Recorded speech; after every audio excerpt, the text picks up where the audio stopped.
I know this is a crazy, crazy time for me to be doing a live stream, but we're gonna go try to find a place to sit down and hang out.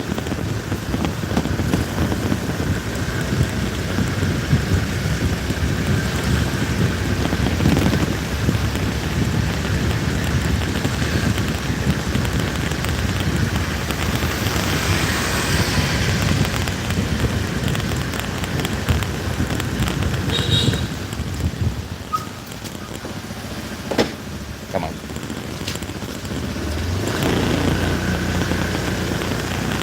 I had my kickstand up. The guy was like, hey, you got your kickstand up. So let's go see where we can. Oh, they do have our tea places open, or juice spot is open. Look at this kid on the back of this scooter standing straight up.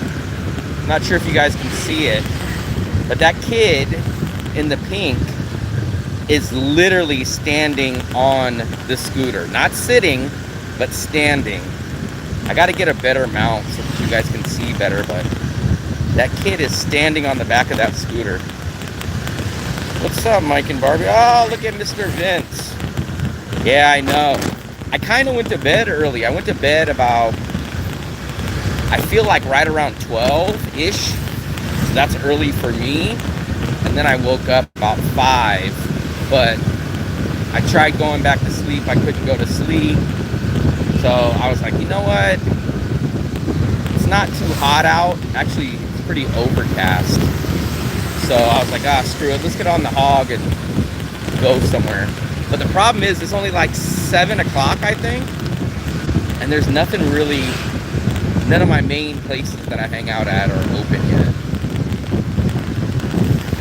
This is not going to be a habit. I'm not an early morning guy at all. Ugh, almost ran over that dead rat. Let's go over to the river.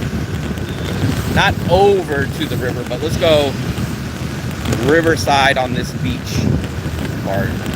If we can make this light. We're going to miss it. We're going to miss it. Juice spot isn't open. Juice spot is, but our tea spot isn't. So maybe when I head back over there, maybe I will check out the juice place. See, this is how the mount should actually look, but it's mounted to my whatchamacallit, side view mirror. So once I start going, it starts shaking. So we're gonna figure out what better mount I can use. Maybe a helmet mount. But the problem with the helmet mount is I can't read your guys' chat. So I'm in a weird Buncha Hanoi or go home. I don't even know if they're open. We should have drove by. When was the last time? When I was there, I loved it. Oh, that's my tea place. I think you're talking about my tea place. So I have a tea place and I have a juice spot. The tea place is the one that has the banana fritters across. The juice place is the one with the sweet potato fries on Food Street. So the one that's open right now is the juice spot. But my tea spot doesn't open till like 9 or 10.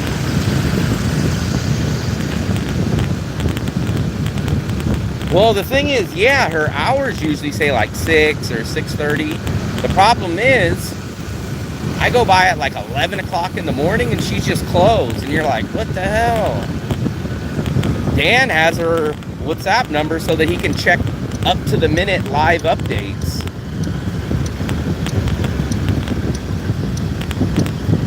We're over near the river. I wish I could somehow show you guys. Ula Troy, yeah. Ula Troy, that's my... Look at this guy riding on the wrong side, one way. Ula Troy is my tea spot. I get my teas there. I get my, like, what's it called? The taro ice blend. Next time, stand on the back. That's crazy. Let's go down these little random streets. We're over by No Waste to Go. Let me see if I can actually, I'm putting my life on the line here, but we'll show you a local, my cousin Vinny. We'll show you like a little local neighborhood. I have one hand, so hopefully I don't have to use the brakes. Look at that dog. What's up, doggy? This is a real local neighborhood right there. I don't know how. I'm convinced that people that wake up early, man, I just don't have it in me. I just don't have that early morning. I'm trying to cross this damn street with one hand. There's the river right there. So this is the river on the beach side. I'm coming again in September. Ah, very nice. September, people will tell you that the rainy season starts, and officially it does. But for the past couple years, the real rainy season doesn't start till about October. It's usually the first or second week of October is when the rain comes. Damn, I gotta put you guys back. I can't drive forever like this. But this is how I would love the mount to look. Or, oh, I can't switch the camera because I'm already in the live stream view.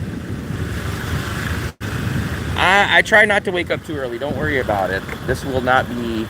Damn, look at this guy. Look what he's holding. Holding a freaking weed eater with one hand. And I'm worried about holding this damn cell phone. Or just go back to California.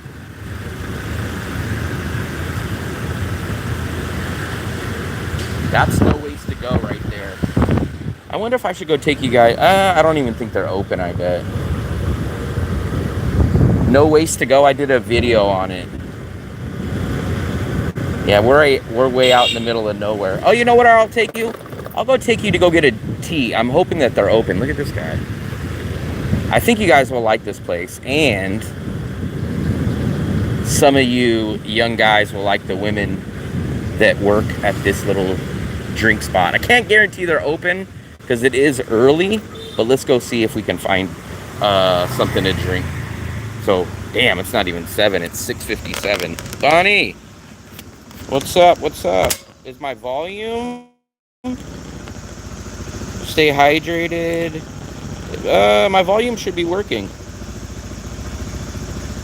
Are we looking for Bonet? Nah, I don't really eat breakfast, so if we eat breakfast today, it'll be a very rare special thing. So we'll go get a drink. And I'll tell you about this neighborhood.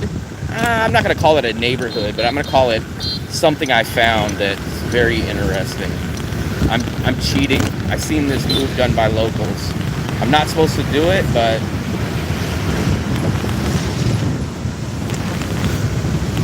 there you guys go. Yee. Let's go get this drink. Hopefully I pick up some of my US audience. I guess we'll be happy if we can get some Canadians too, but I'm trying to do this live stream for the USA audience. I already know all my Bonet spots. Well, Evan swears that he knows the best / quality and great price Bonet. I forgot to ask him, but maybe I'll shoot him a message and tell him, because he was like, I ain't gonna tell nobody until I leave Danong. I don't want people going to my Bonet spot. And I was like, you have a Bonet spot? Connecticut, very nice. Doing yoga. You mean the only yoga I know is a New Yorker with an accent talking about yogurt. Hey, you know, we're gonna go down to the store and get some yoga. Some vanilla yoga. That's the only yoga I know. Let me show you guys this real quick though.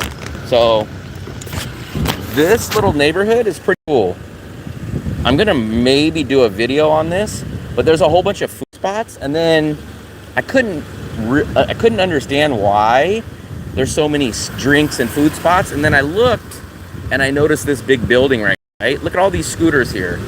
So look, and I was like, what the hell is this? Dale thought it was a hospital, but actually what this place is right here is a dorm. It's a dormitory. So I think it's just for like students. Xin chào. This is a Trotok. I've never seen this many flavored Trotoks. Can I get one? Regular. See, this one is like Thai. That's like a red Thai, and that's like a chia. Come on. So these are 10K. If you guys watched my last uploaded video, I did grab a drink from here. So 10K, can't beat those prices. And then not only are they 10K, but they have like 4 different flavors. But yeah, so I think this is a dorm, but I don't know if you need to go to a certain school for it. I kind of am under the impression that it's just kind of like a housing place for students that can go to any school, but I could be wrong. The honeys must not come till later. They're probably the afternoon staff. But this whole street is just filled. There's another cafe. Actually, you know what? Ooh, I shouldn't have got the drink, but oh well. Because I was going to say, maybe we can go take a look at this other cafe. How much is 10K? It's like 30 cents. It's 25K to the dollar. So it's like 30 cents. Technically, it's 26K, but just to make it easy, I always round the dollar to the 25K.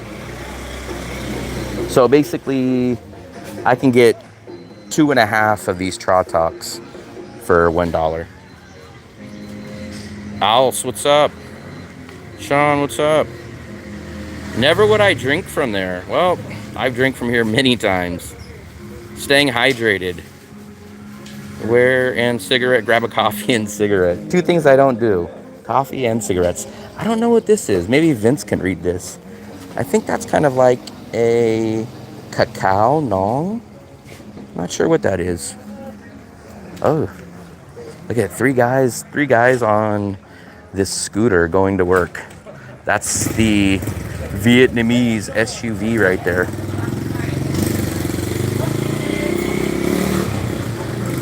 Man, I really wish I had a better mount because I would love to take you guys on longer drives, but that vibration just sucks. Nah, actually the ice, because actually I've seen an ice delivery here. Actually, speaking of ice, she's dumping it in right there. But they have all these other drinks over here too. Look, I got a green drink. So you guys can get any of these fruits. That's actually an orange. I know it's green, but it's an orange. But they have pineapple, all these other drinks. You guys gonna see me on a rare occasion drink a green drink. Look at 500,000 bill. Do I have a 10? I do have a 10. I remember the day Will would never ride a motorbike. I still am nervous when I ride this thing. Come on. Thank you. There we go, guys. Let me show you guys this. How many times have you seen me drink a green drink? And let me actually try this real quick. Hold on, let me put you guys down 1 second.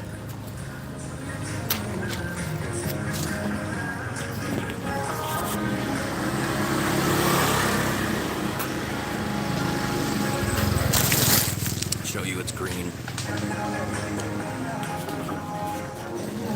Let me set my drink down. Give me 1 second. It's good. Definitely a different style chocolate. It's good. Actually, shockingly, I like the green one here better than I like the regular. Let me read your guys' questions. How much do you need to live there? So I moved out of the United States in February of 2024, but I traveled all the way since 2019. Quick answer is I can live in Da Nang, Vietnam for right around 10 grand, maybe a little less with everything factored. So for me, I could do it with 10,000, but remember, I don't drink, I don't party, I don't do a lot of Western food, and I've always been budget conscious. So for me, it's probably a little cheaper. But on the flip side, you guys see Dale. Dale does it for probably 20 or 30% less than me.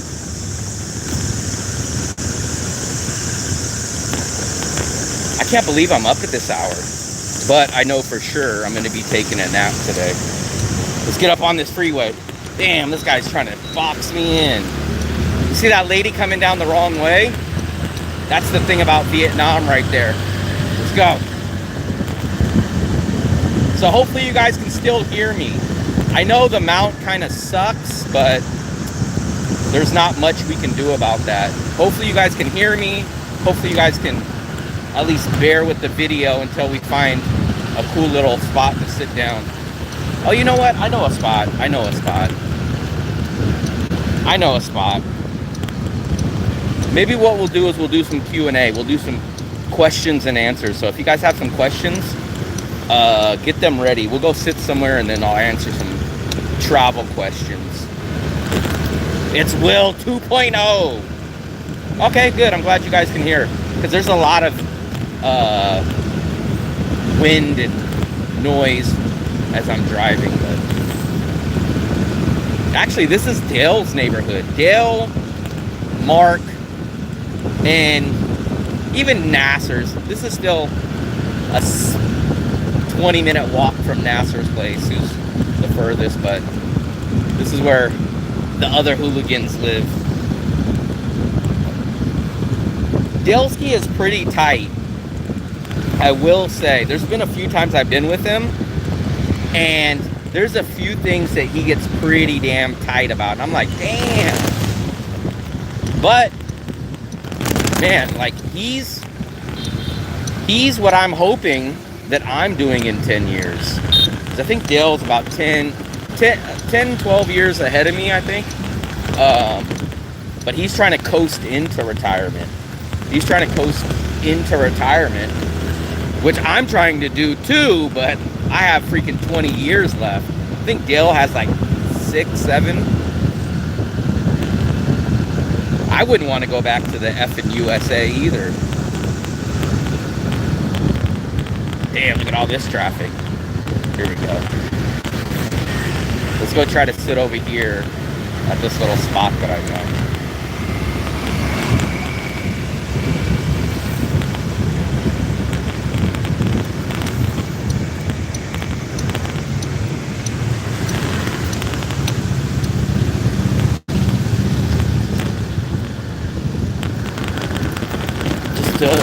About 2 more blocks. I call it the coolest part of Da Nang.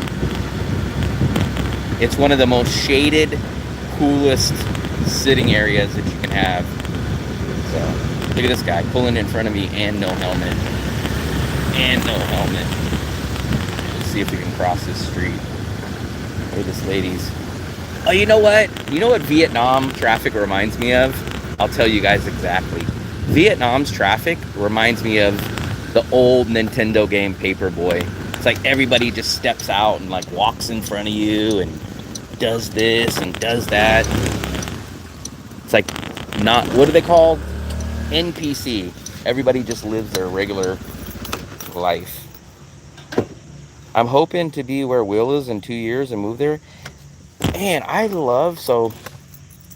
hate to downplay it, but like I said, the one thing, everyone's like, man, you did it, man.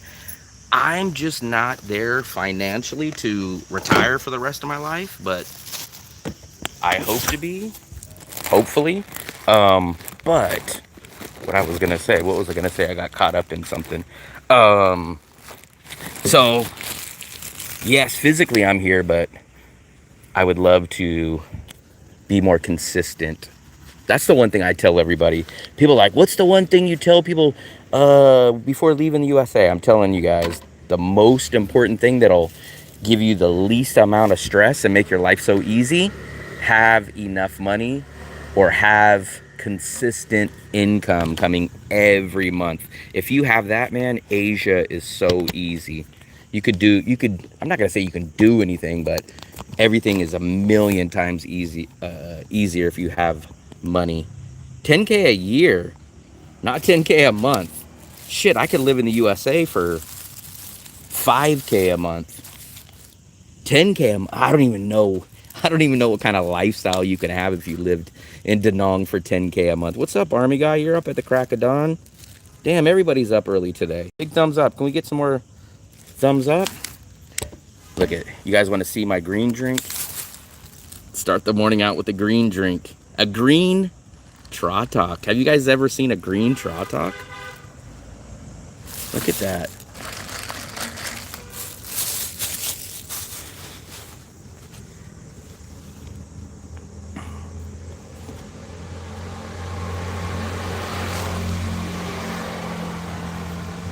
Got the umbrella. I'll actually show you. So this is actually the coolest part in Da Nang. That place, every time I drive by it, even in the heat of the day, that place looks like it's freaking 50 degrees. Like it's just an ice chest in there. We can enjoy Bonet every day. Waiting on his personal trainer. Yes, I'm waiting on my personal trainer. Damn, everybody is up at the crack of dawn. Nasser's up, Army guy's up, Vince is up. What the hell are you guys doing? Damn, it seems like you guys have a whole life when everyone's sleeping. I didn't even know this time existed. But I'm over by the river. I just wish I had a better... I was trying to mount you guys like somewhere here when I ride, but it's too hard.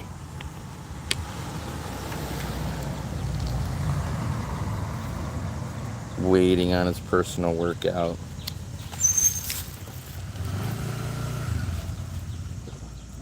No, I'm not doing a personal training. Some people in here think they're comedians. It's funny, like every once in a while I'll do a live stream and I'll make a joke about something, and then like a week later I'll get a comment on a video and they'll say like, oh, you're moving to Russia? And I'm like, no man, I was just joking.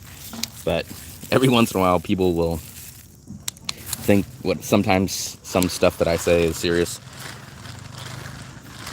Would Will Troubles fight with the Vietnamese army? Man, to be honest, I mean, this might sound like a jerk, but I'm not going to fight with any army. Especially for someone else's conflict, man. Dark Brother, I appreciate it, buddy. They tried to fix it yesterday, but they are coming back. Man, people's ACs must be cranking like overtime. Kevin? Kevin's riding a scooter? Yeah, he just told me. You know what? I ran into Kevin about 4 days ago. Actually, he was at our juice spot, and he told me he got a scooter. So I was like, oh, you're out riding a scooter now. What's up, Peter? Yeah, I ran into him at the juice place. How much is a normal lick? So this is the first time we've ever well, this is the first apartment that I've ever paid electricity separately, because before, at the apartment that we lived at for over 2 years, it was included in the rent, so we never really knew how much we paid. But for the past 2 months, I've finally been paying electricity at the new apartment, and it's basically almost exactly the same the past 2 months. 1.5 million basically, which is about 40, it's about almost 60 bucks. We could probably trim that down, but not by much in the peak of the summer. I bet maybe I can get that bill down to like 50 bucks.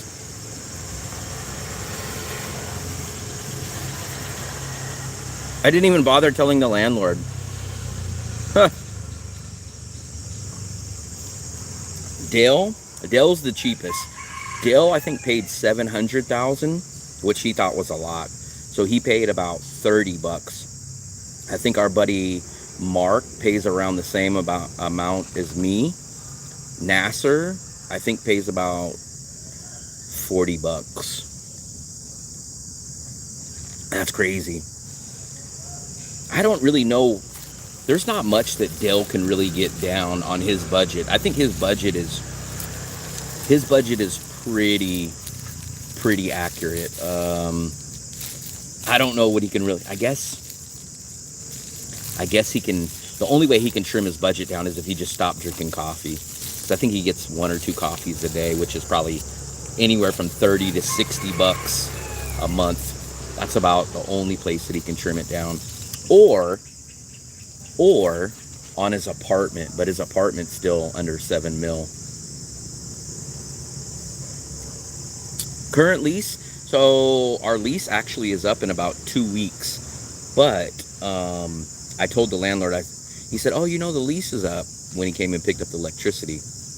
And I said, yeah, I'll pay, can you come back next month and I'll pay for a month, 10 mil. And then he said, oh, okay. So I guess we're doing month to month now, but I'm going to do it for 2 months. That's the rough plan, till October. And then we'll look around, see if we can find anything that suits our needs better. And if not, then we might try to negotiate a long-term deal.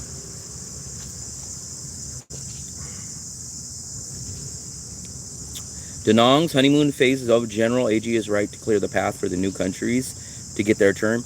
I'm going to do a video on this soon, but I believe a year, maximum 2 years, Danong's going to be the opposite of what it is now. What I think, in this sense, opposite meaning, there's going to be far less construction, and I think there's going to be good, cheap apartments. Because if the stat that I always keep reading, there's about 7,000 to 10,000 Westerners that are currently living in Danong at any one time frame. So 7,000 to 10,000.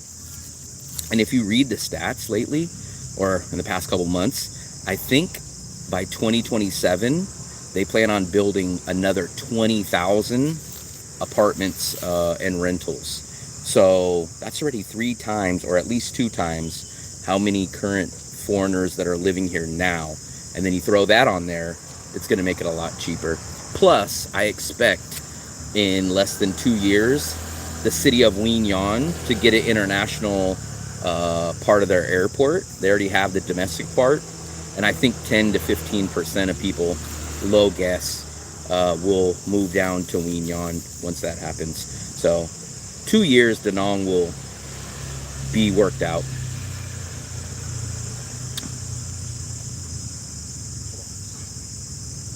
I missed.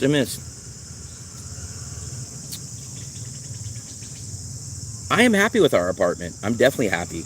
I would say we were just talking about this. The only 2 things that, oh, what's up, doggy? Random dog walking around. I wish we had more windows. And the only other thing is our little sunroof patio area. I wish the restaurant didn't have their vent running all the time. We can't hear the vent inside, but if we go out and sit on the patio, you can hear the vent. So more windows and the vent, that's the only thing. But for us, it was the cheapest, biggest, closest apartment to where we wanted to stay anyways.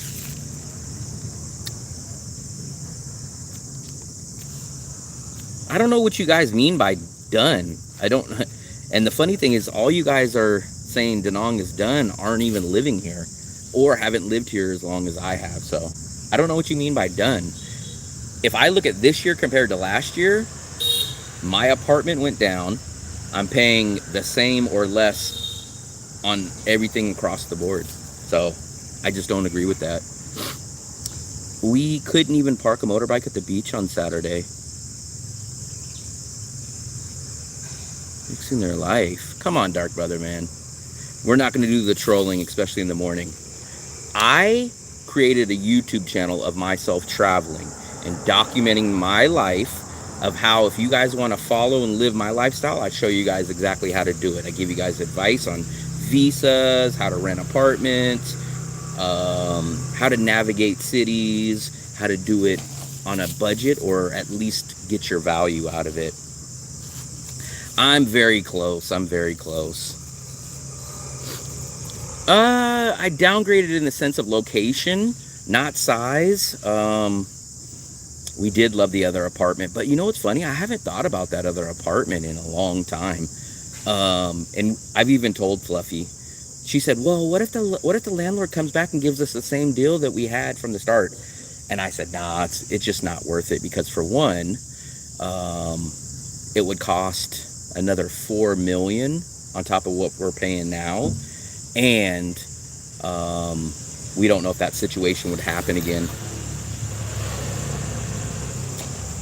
Dark brother, man, I appreciate the gifts, but the trolling, the gifts aren't going to help.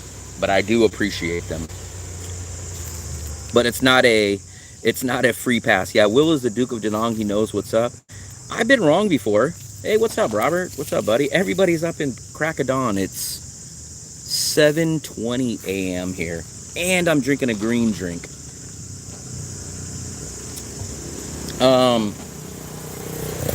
I'd love to debate someone.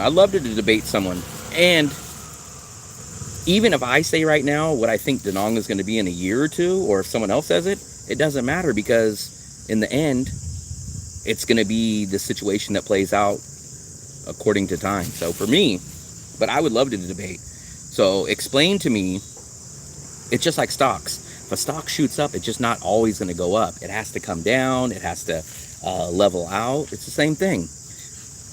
20,000 apartments being built here. Construction for the past year and a half solid on apartments. Wien Yan's going to open up, which is a copycat city of Denong. So 10 to 15% of the people, as soon as that international airport opens, are going to leave Denong and go there. Also, there's only a 90-day visa here. So a lot of long-term or potential retirees are not going to stay here. So I don't understand what evidence you guys have besides saying, well, it went up last year and it went up this year, so it must be going up every year, right? I don't buy it. That's what people don't understand. That's the problem that everyone's missing. There's going to be too many apartments, and once you have too many apartments, they either sit or you have to sell them for rent them for cheaper. And then the ones that are already on the market that are old, those become cheaper because there's newer, better apartments available.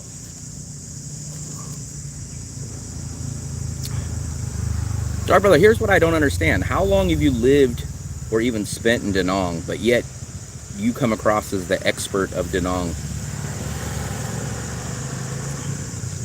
Alright, man. I can't keep doing this. Sorry. I gotta block somebody.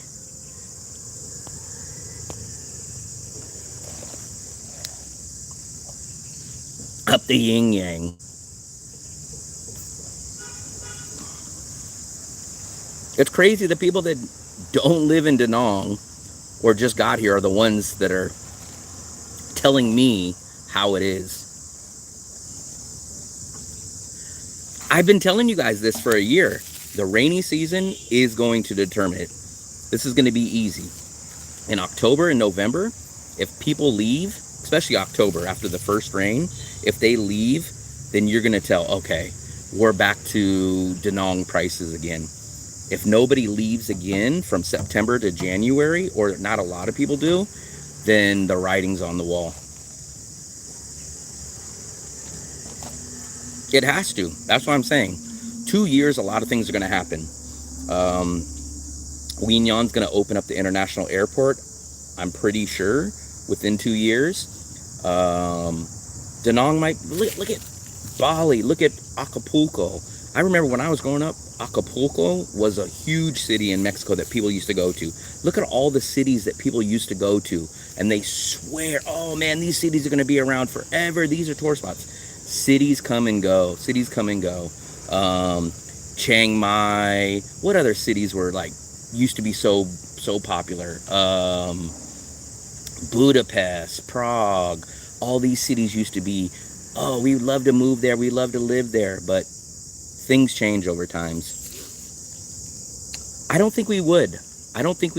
So the only way we would move back to our spot would be a guarantee of two things. The 14 million would include everything like it was from the time, the electricity, and if our landlord can give us a 1 year lease guaranteeing us that they're not going to raise it or sell the place.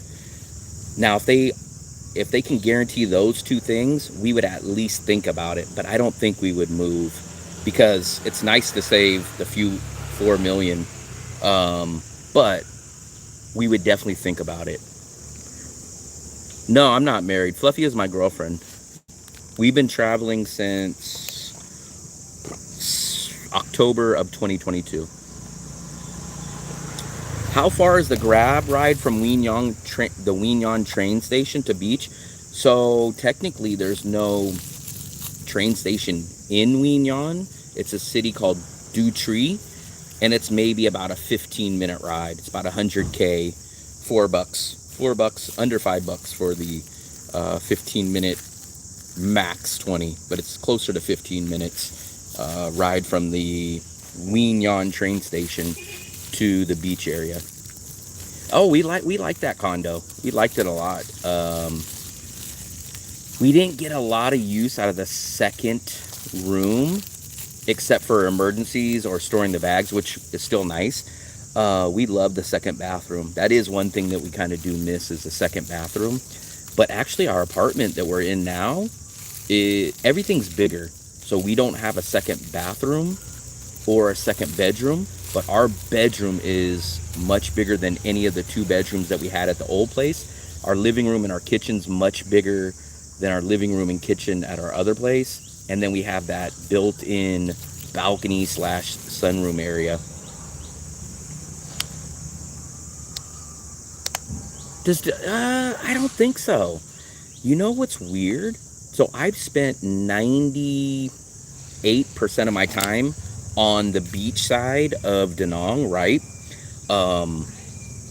Like, I consider this out of my neighborhood. This is, I'm not gonna say far, but this is out of my neighborhood. But here, 1 block back, is where the river starts, but this is still the beach side. So beach side, the river starts there, and then across the water is the local side. And I only go to the local side maybe 5% of my time. This is one little whole neighborhood that's a lot different than our area. And when I get bored of Da Nang, which is our area, I come over here, or we'll go do a trip to Hue, we'll go do a trip to Weignon. There's so much stuff to do.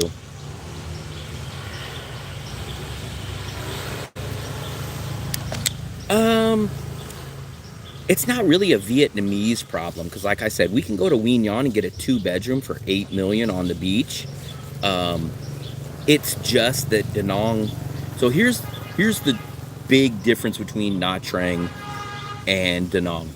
Nha Trang was built long time ago. Back in the 70s, Russian citizens used to come there and spend their time on vacation, or what they call holiday. And they've been building Nha Trang for decades.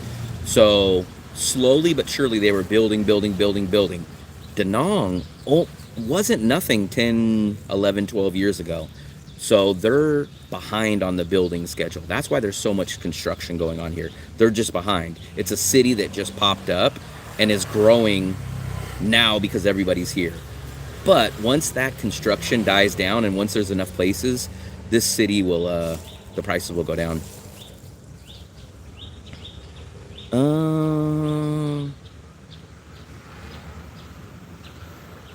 Don't let anybody under your tent.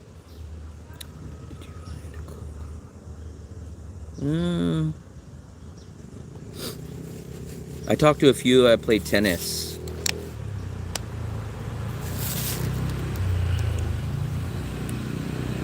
I missed some messages.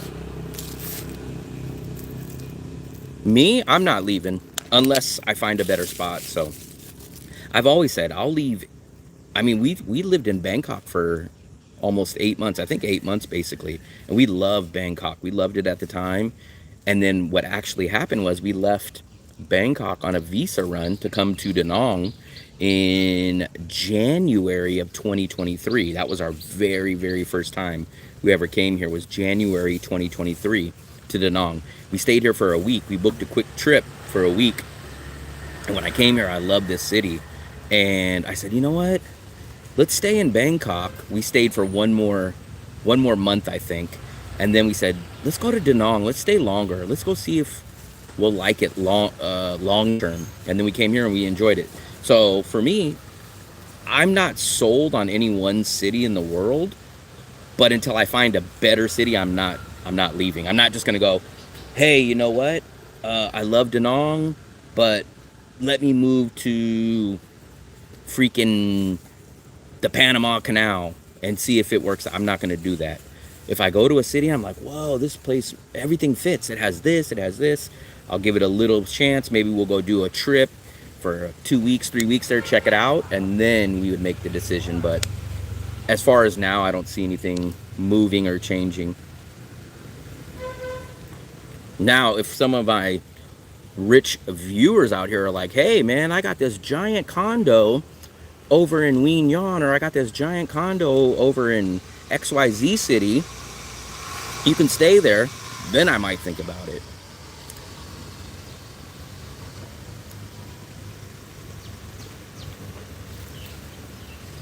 But I don't know what you mean by uncertainty. What uncertainty are you talking about?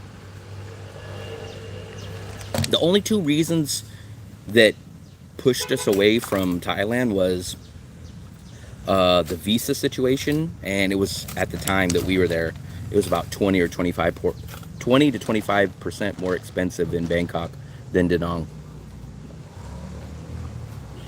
The problem with Dalat right now is that you freaking can't get there. The airport. Um, Supposedly the airport's going to open up next month. Supposedly. But I won't go to Dalat until the airport's open because it's only like I think it's like a $40 one-way ticket. See, I think a lot of you guys get suckered in to all this BS. Like, oh man, they're gonna stop the visa runs. Like every day, I look on Facebook groups, and they're like, I can't wait till they stop these criminals that are doing all these back-to-back visa runs. And I'm like, do you not understand that the government understands that you're doing all these? The government has to sign off and approve your visas. That just shows the mentality of like the people on Facebook. They're like, yeah, once the government finds out they've done so many, and it's like, bozo, the government is the one approving these visas. Don't you think?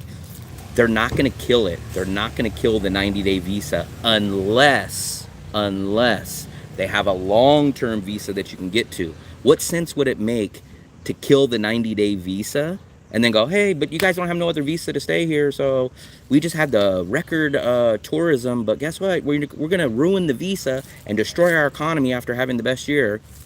It's like, it doesn't take a freaking rocket scientist.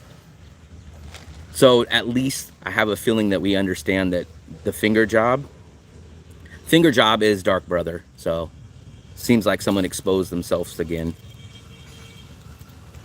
Let me take a look at something.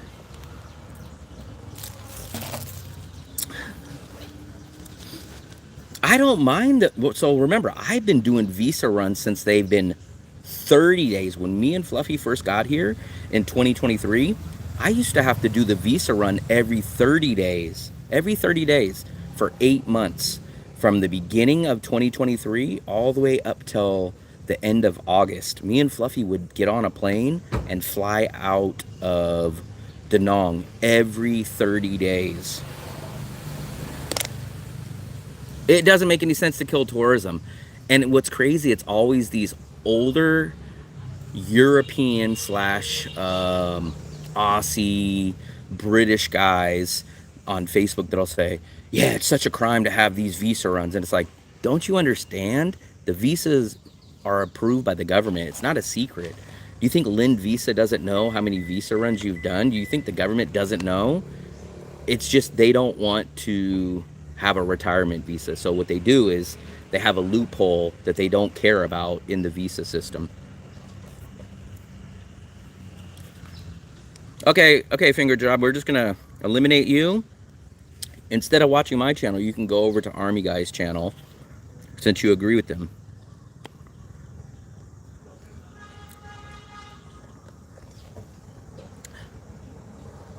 So that would be, man, if I had the money, or if I had a little more money, I think my rough plan has always been something like find at least 2 cities. 4 would be nice. 4 would be nice so that you can do 3 months in this city, 3 months in this city, 3 months in this city, 3 months in this city. It might be a lot, but I would like to at least find 2 cities. 6 months here, 6 months there. Something like that would be ideal. And Da Nang is a place where if you just had FU money, which FU money to me is like $3,000 a month. I know that's not a lot, but for me, if I had like $3,000 a month, I'd probably do something like rent my current apartment for a year, maybe 2 years. If I can get it for like 7 mil, 8 mil for a 2-year lease or a 1-year lease, I would use that as like my storage spot. And then I would just keep that rental. And then I would probably travel maybe to Bangkok for 3 months, and then maybe to the Philippines for 3 months, and then Da Nang 3 months. Oh yeah, people don't understand. It's so crazy that people on Facebook just think like this whole city is just made up of tourists. Like if you go look, I think at any one time, I think there's only like 7,000. I know it's AI. It's probably not 100% accurate, but let's try to see what accurate information we can come up with. Let me see if we can log in. I'm logged in too. Apparently I'm logged into this Wi-Fi across the street because I forgot that I've been there before. Yeah, the number that I get is between 7 and 10K, but I break it down a little bit further. Let's see if my Bing will work good today. Let's see. Come on. How many full-time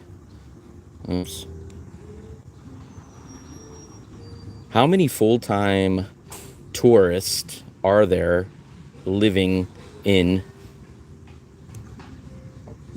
Da Nang at any one time? Living meaning at least 6 months, if not longer. Let's just see what it comes up with. There is no official number, but the best available suggests 8,000 to 15,000 long-term residents, people staying for 6 months or longer at any time. Da Nang welcomed 6.3 international visitors in 2025. Only a small fraction of these stay long-term. By 2026, Da Nang had over 1,500 modern condo units specifically marketed for long-term stay. 1,500.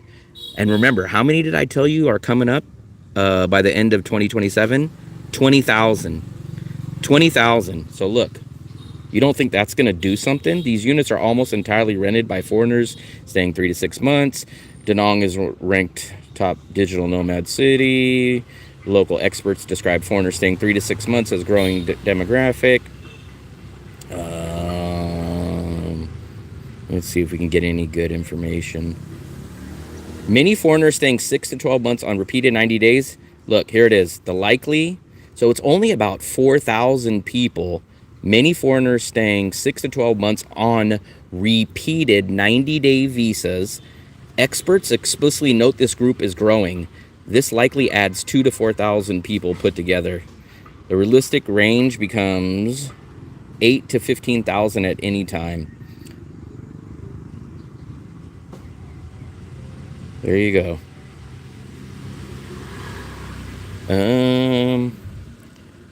What do you expect? Wait. Isn't there new apartments or rentals coming online by the end of 2027? Can you give us an idea on how many and what that situation is?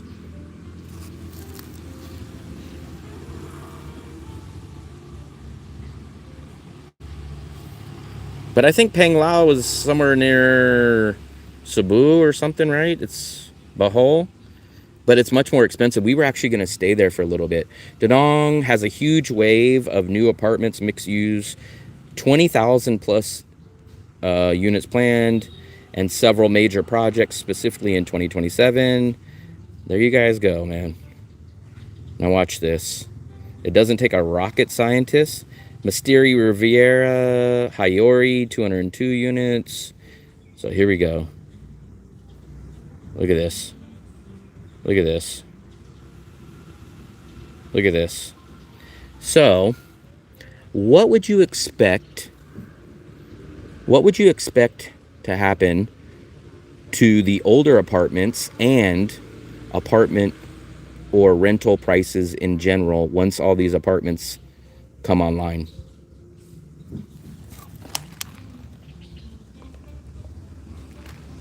Once 4,000 new units hit Da Nang in 27, the old apartments will drop in price, struggle with occupancy, and shift towards long-term renters instead of tourists. Right there. Read it. This market will split into a new build premium versus older mid-tier, and the older stock will have to compete hard. Below is the detailed breakdown. This is exactly what happened in every Southeast Asian city where a big wave of new supplies arrive. There you guys go. Let me see. Older apartments will pivot. So that's a good point. I didn't really think about that. But the older apartments, instead of targeting families that come for 2 or 3 weeks, they're going to look to lock those places up for 6 months or a year, because they know that they're kind of irrelevant for tourists that are coming out here to have a nice, modern, luxury place for not much more. Oh, look, here it goes. The An Thong area will feel the biggest impact. Why? It has the highest density of older units. It has the highest rental prices. It attracts most foreigners.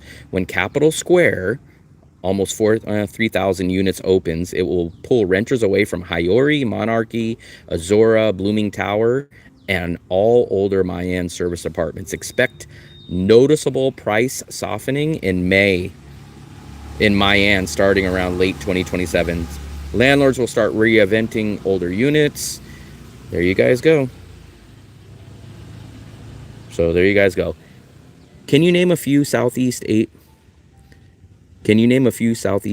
countries that this has happened to once apartments came online, especially in this amount of available units?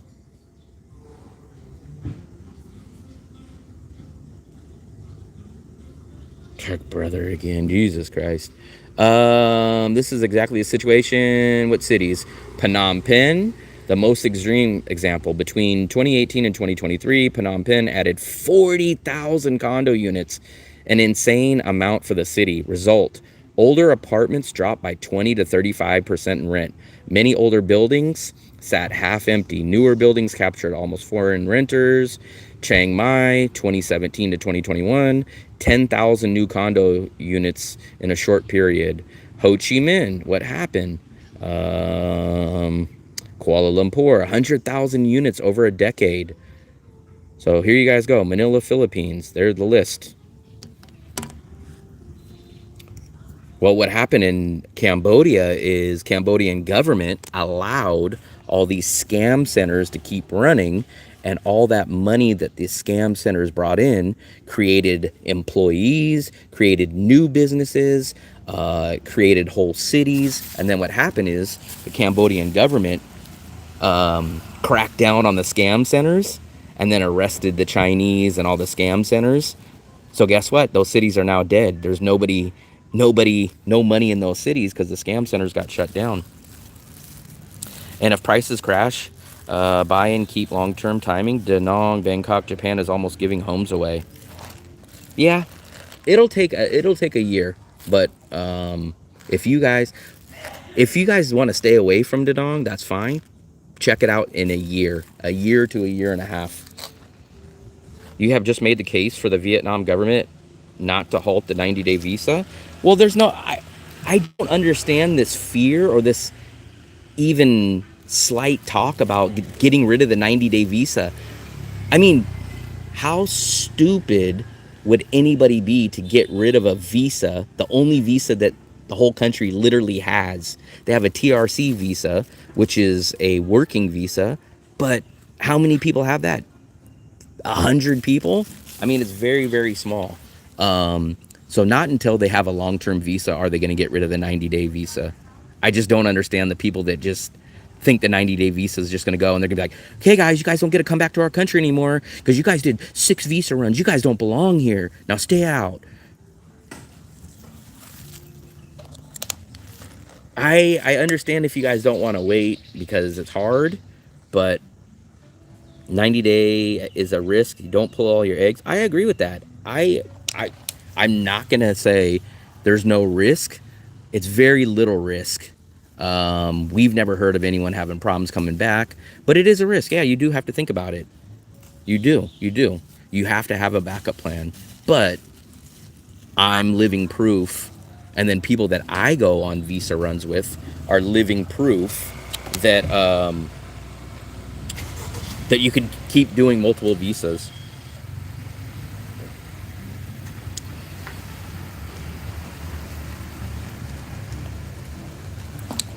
Yeah, I don't know if this is like, I don't know if like in the Chiang Mai groups and Manila groups, like it just feels like it's a Da Nang thing that just everyone's so angry. Like any city you go to in the world pretty much is more expensive than Da Nang, but you only hear people complaining about Da Nang.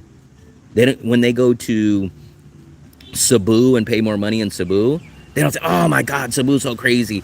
Man, I'm going to keep living here, but I'm just going to tell everybody how expensive and I hate it. It seems like it's only Da Nang.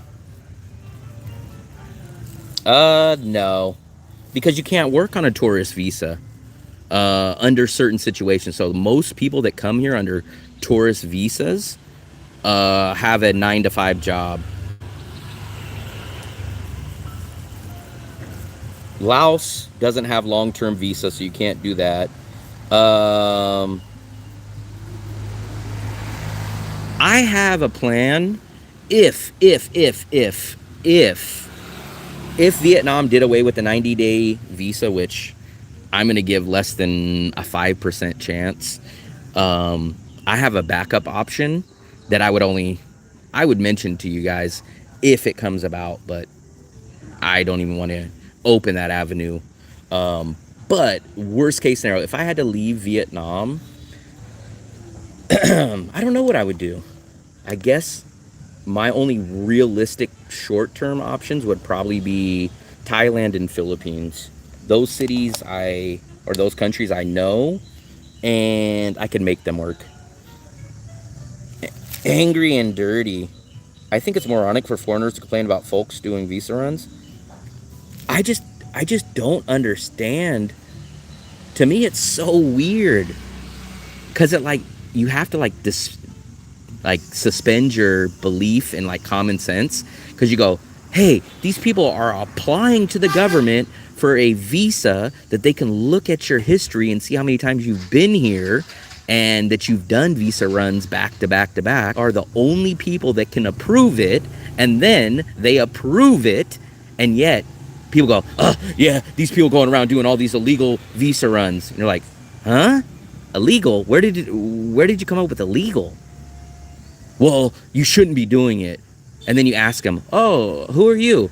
Oh, I'm a white guy that married a Vietnamese lady, so I should be able to stay here. But you guys, no, you didn't marry someone, so you guys should have to leave. This is only my area.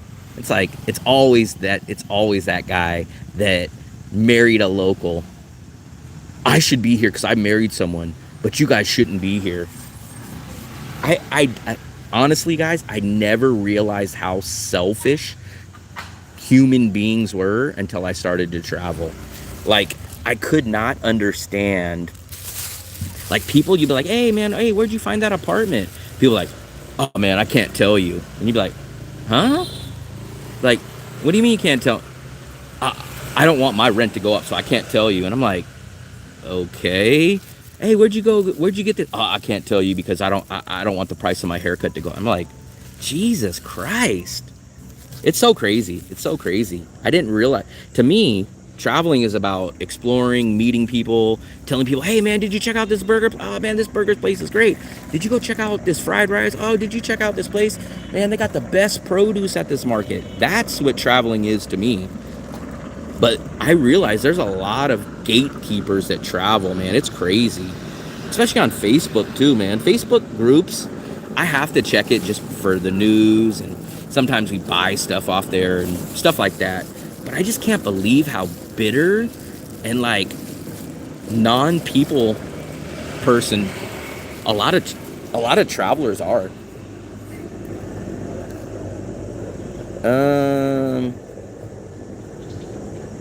Let me scroll up. I missed a lot of your guys' stuff. Government hasn't looked in implementing taxes. I think it's moronic for foreigners. Napoli, Italy is expensive, angry, and dirty. Remember, Vietnam is a communist country. I took history lessons. Tony, they don't even tax their own citizens yet. Thailand is off the list for you if you don't have 13,000. Maybe we should do a subscriber fundraiser. Send a few bucks. It keeps Will's dream alive. My four goal. Oh, speaking of, do I have the Wi-Fi right now? Yes, I do. If you guys want, not only, oh, let me pull it up real quick. Not only to help the channel, but I just released this guide right here. So this has technically been a project that I've been working on for a little over 2.5 years. It's my top 100 places in Da Nang. It's over 100 places. Technically, I think it's like 103 or 104. And these are all places that I vouch for, that I go to, that I've experienced, that I can tell you guys these are good experiences. And what I think you guys would really, really like about it is not only does it give, so it's a 3-column list. The first one is obviously the name. The second one is what it's known for, or what I recommend you guys get or do at any of these places. There's banks, ATMs, attractions, cafes, pubs, sports bars, restaurants, like all kinds of stuff. The third category, well, the third section is a link. So all you have to do, like if you go on there and you go like, oh, Ula Troy, this is a great drink place. The third column is a clickable link. All you do is click it, boom, and it opens up your Google Maps and it takes you right to the location. So that list just went up about 24 hours ago. So if you guys want to check that out, please do. What's up, Tom?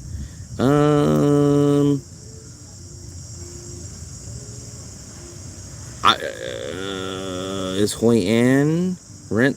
I don't really think Hoi An's rent is less across the board. I think you might find a few places, but there's some pretty expensive places in Hoi An. I reached out to the TikToker for a collab. She stated that another creator got mad at her because she gave information. That's crazy.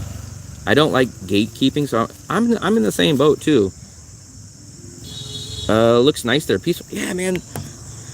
This is over in Dale's neighborhood. If it wasn't so early, forest. It always reminds me of a forest over here. I'm the only scooter parked over here. If Dale only lives a few blocks up, but I know he's not up at the crack of 750.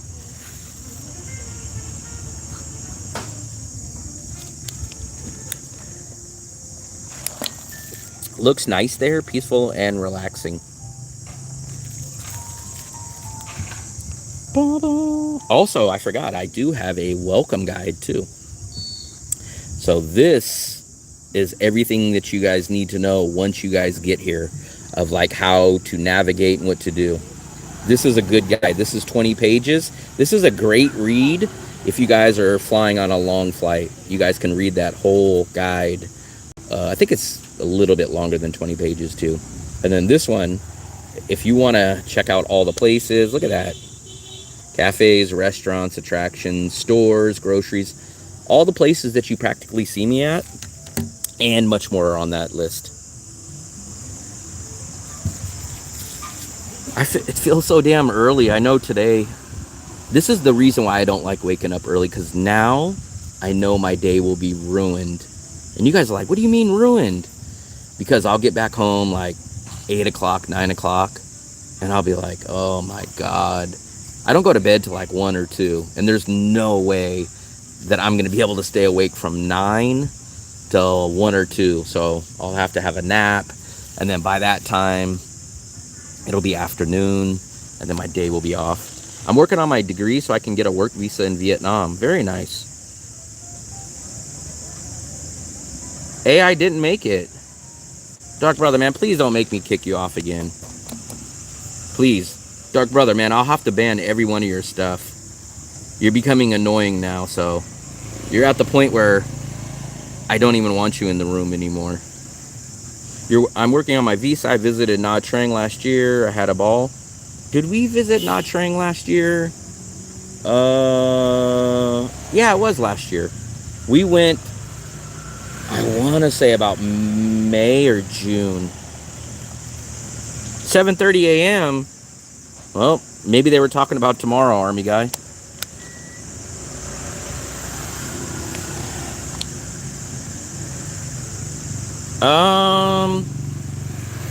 So when me and Fluffy first left the Philippines was October of 2022.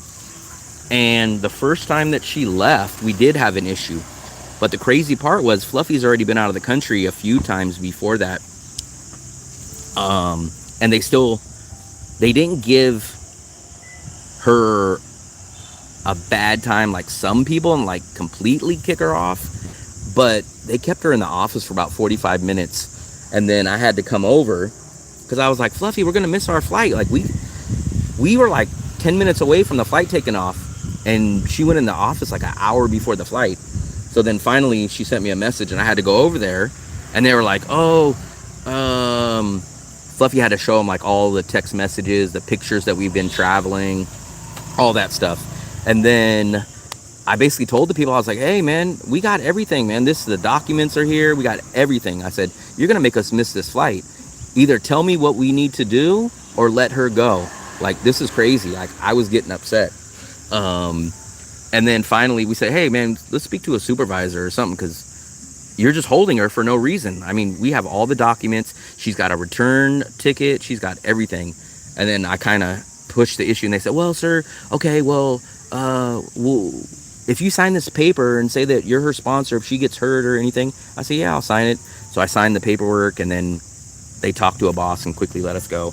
But that was the one time that we practically only had the problem. And then I heard about a year later, supposedly the Philippines government was lightening it up and not cracking down as much. But ever since then, we've never really had a problem.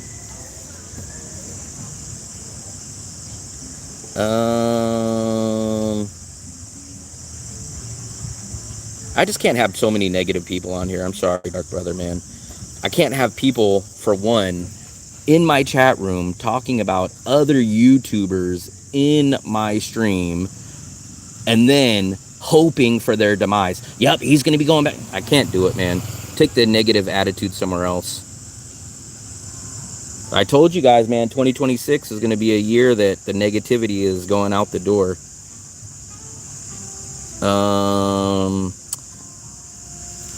Mac in the Wind. I don't really have more information on that, but make sure you have all your documents and maybe even your an Onward ticket. Wherever y'all decide to move, keep the footage. Yeah, I don't think we have a plan on moving anytime soon. I think from swimming in the South China Sea. Yikes. Yeah, so you have to be firm. You don't want to cause a problem, especially at the beginning.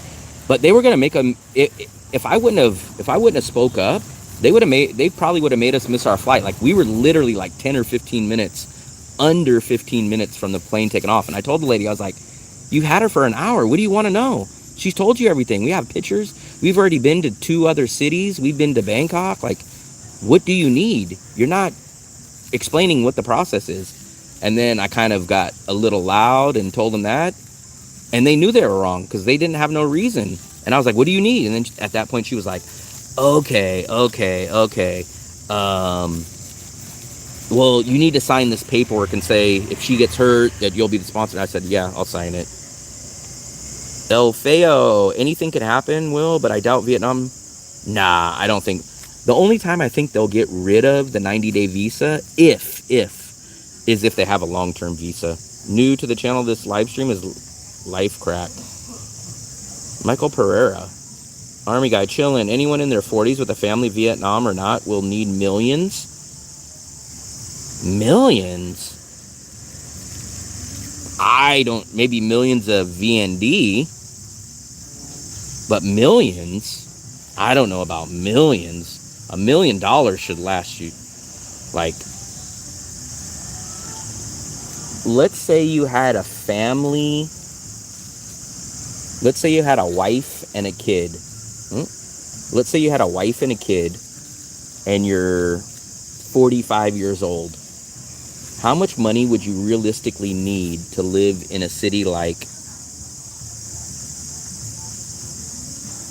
let's say, for the rest of your life to whatever age an American man's lifespan typically is? Let's see. I think, in my opinion, I could do it for 300 for myself.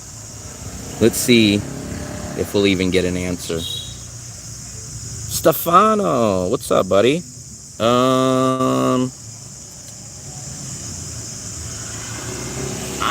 Man, if I could do it for 3, 6, yeah, millions means at least 2 million. So I would have to spend 3, 6, 9, 12. I'd have to spend like 7 times for 2 more people. It's just impossible. Well, first of all, I mean, are you gonna? So here's the thing, Mitzi. Are you gonna take care of your kid till they're 80 years old? Like for me, I started paying my own bills when I was 16 years old. My family didn't put me through college. My family didn't do this. So I would guess 30-ish years for me, maybe 30-ish years for my wife, and then 18 to 20 years for my kid.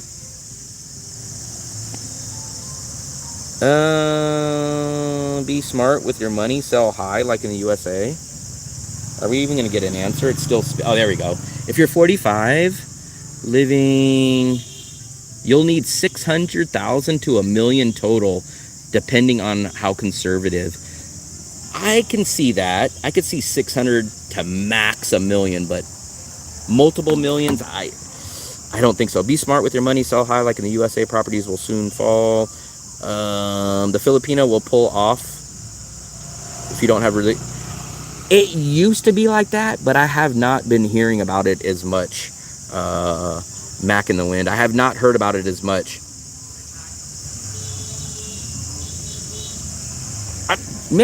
I don't know what childhood you guys came from, but like I said, I've been paying my bills since I've been 16. I got my first job ever at 15.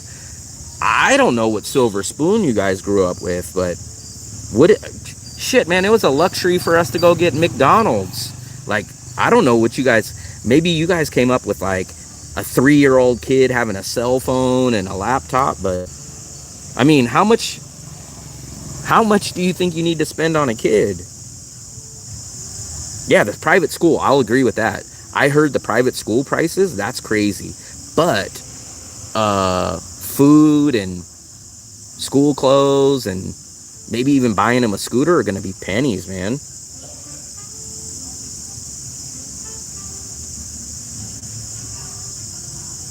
Is there a city in Vietnam that has best food in your opinion? Oh, that's a good question. Damn, I don't know how to answer that because there's so many different answers. I would say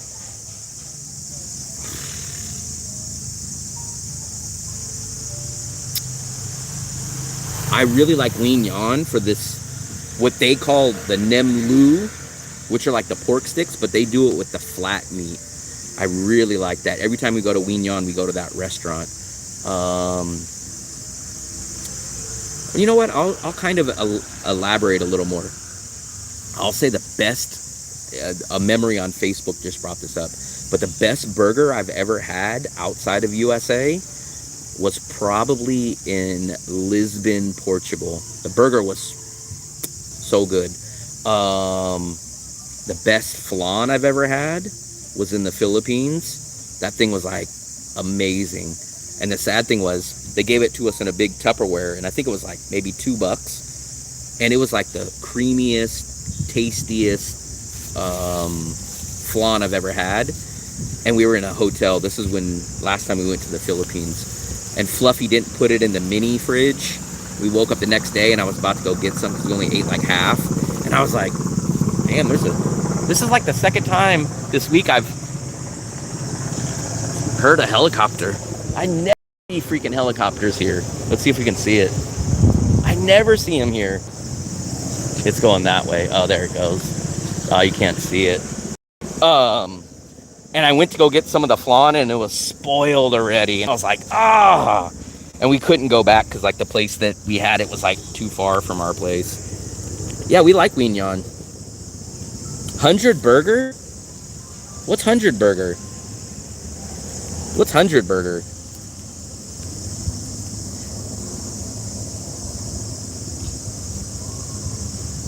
Is there a city in Vietnam that has the best food in your opinion? I think you're right, almost exactly. Location matters, yeah. But here's the thing: I've never understood the logic of, hey man, get out of the An Thuong area, go across the river, and you're gonna find stuff cheaper. It's not true. Like literally, if someone shows me, hey man, I went across the river and I got this banh mi for 20K right here, I will take you a spot that I know in the An Thuong area and say, hey, I got it for the same price or cheaper. Anything that you can get cheap over on the other side of the river, I have already found in the An Thuong area. You know how I know? You know how I know I found it? Because I have this guide right here. And this guide right here shows you all these places. And if you notice, I wish I had the guide. Let me see. I don't think I sent the guide to myself. I would love to open it up for you guys, but I don't think I have it saved on this phone. What would you do if Vietnam changes their policy? So I do have a backup plan. Worst case scenario, if Vietnam changed their visa thing, I have a backup plan that I would talk about if it happens, but I won't mention it until it does happen. The two other alternate options are you could get a TRC in Vietnam, or we would look at possibly going to another country. So one option I know would 100% work, but I don't discuss that option unless it happens. And then the second one would be to get like a TRC, which is just a working visa. Maybe you just get 1 or 2 days of teaching and you'd get a working visa. And the third option would be to go to a different country. Let me see, did I send it to myself?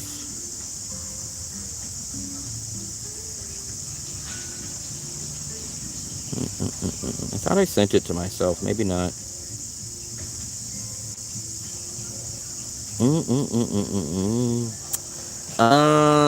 Just like Las Vegas, Nevada, it's been declining.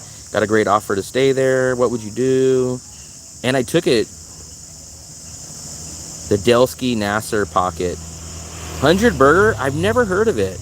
No, the one that I went to, I actually have it saved. Lisbon. Let's take a look at my Lisbon list. Let's see if I have it. Yep, I do. This is it. This is the name of the place right here. This burger was awesome. I don't know if it's still awesome, and I seen the prices of the burger went up a lot, but this burger was freaking awesome. Let me see if they have a better picture of the burger. Their key lime pie was good too. But look, a lemonade is freaking €4. But that was my favorite spot. The guide is really helpful. It just narrows it down. Yeah, like if you guys really like my style and like the places I go to, you'll find every single one of those places in there. And I guarantee you, if you use that guide, you guys will save a lot of money. Because those places, I'm not going to say all of them are budget, but they're very budget friendly. Thailand is decades ahead of Vietnam. Vietnam or Philippines, best for dating? Oh, dating is going to be easy, Philippines. Philippines is going to be the best dating spot for an American in Asia, by far. So, you guys know my overall feelings on Philippines. I love the Philippines for its positives, and I hate it for its negatives. But the Philippines wins in a few categories, and I always mention this. Just quickly rattling off my head, Philippines wins in malls. I think the malls are better in Philippines. I think bakeries are better in Philippines. English is better in Philippines. Socializing, whether it means finding expats or slash friends slash dating partners, Philippines by far. 6 months in Albania. I'm very curious about Albania. I want to see what Army guy thinks of Albania, especially this time.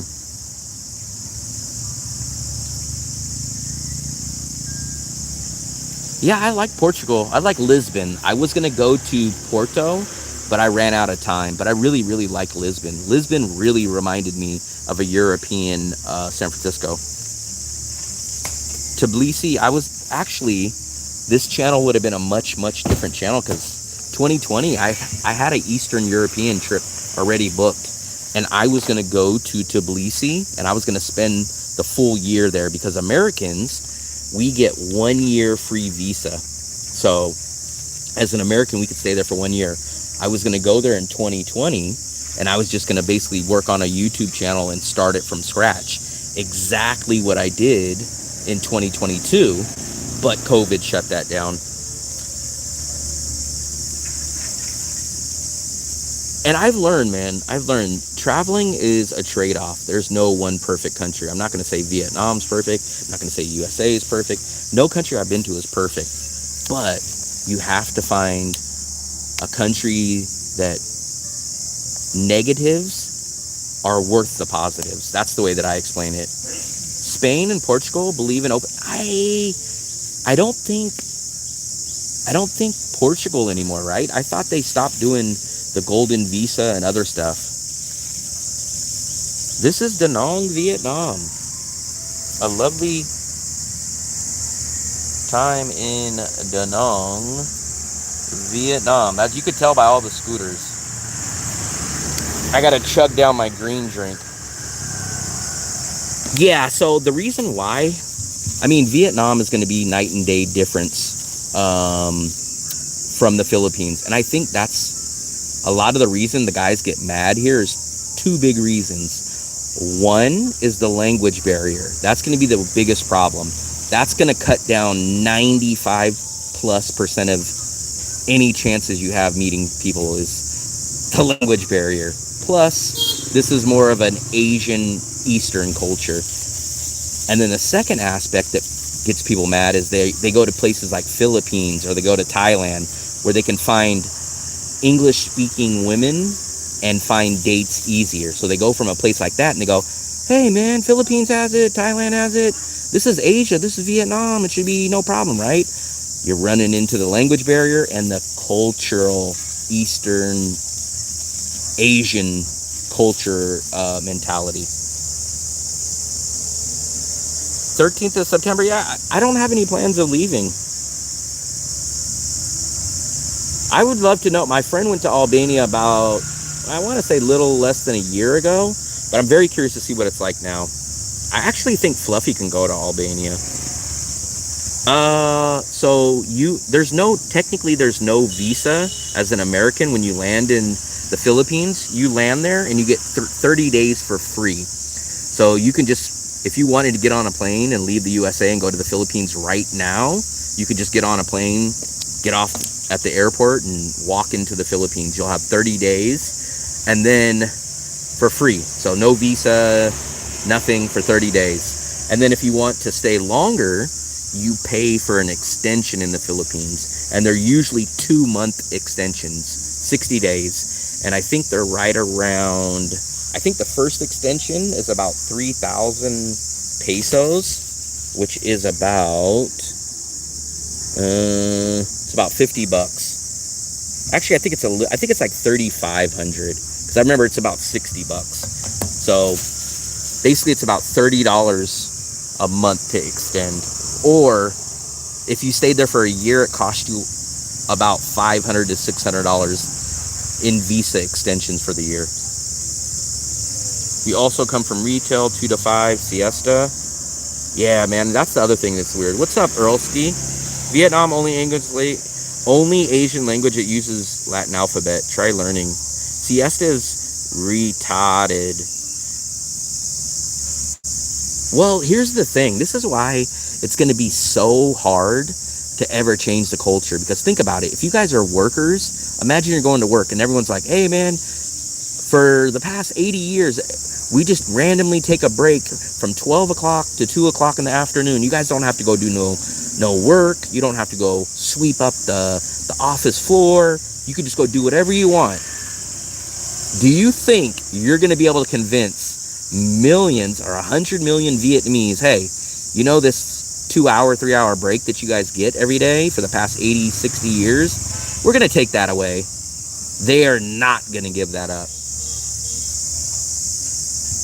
Americans can get a year, yes, in Georgia and Albania. So in Albania and Georgia, an American gets a 1-year free visa.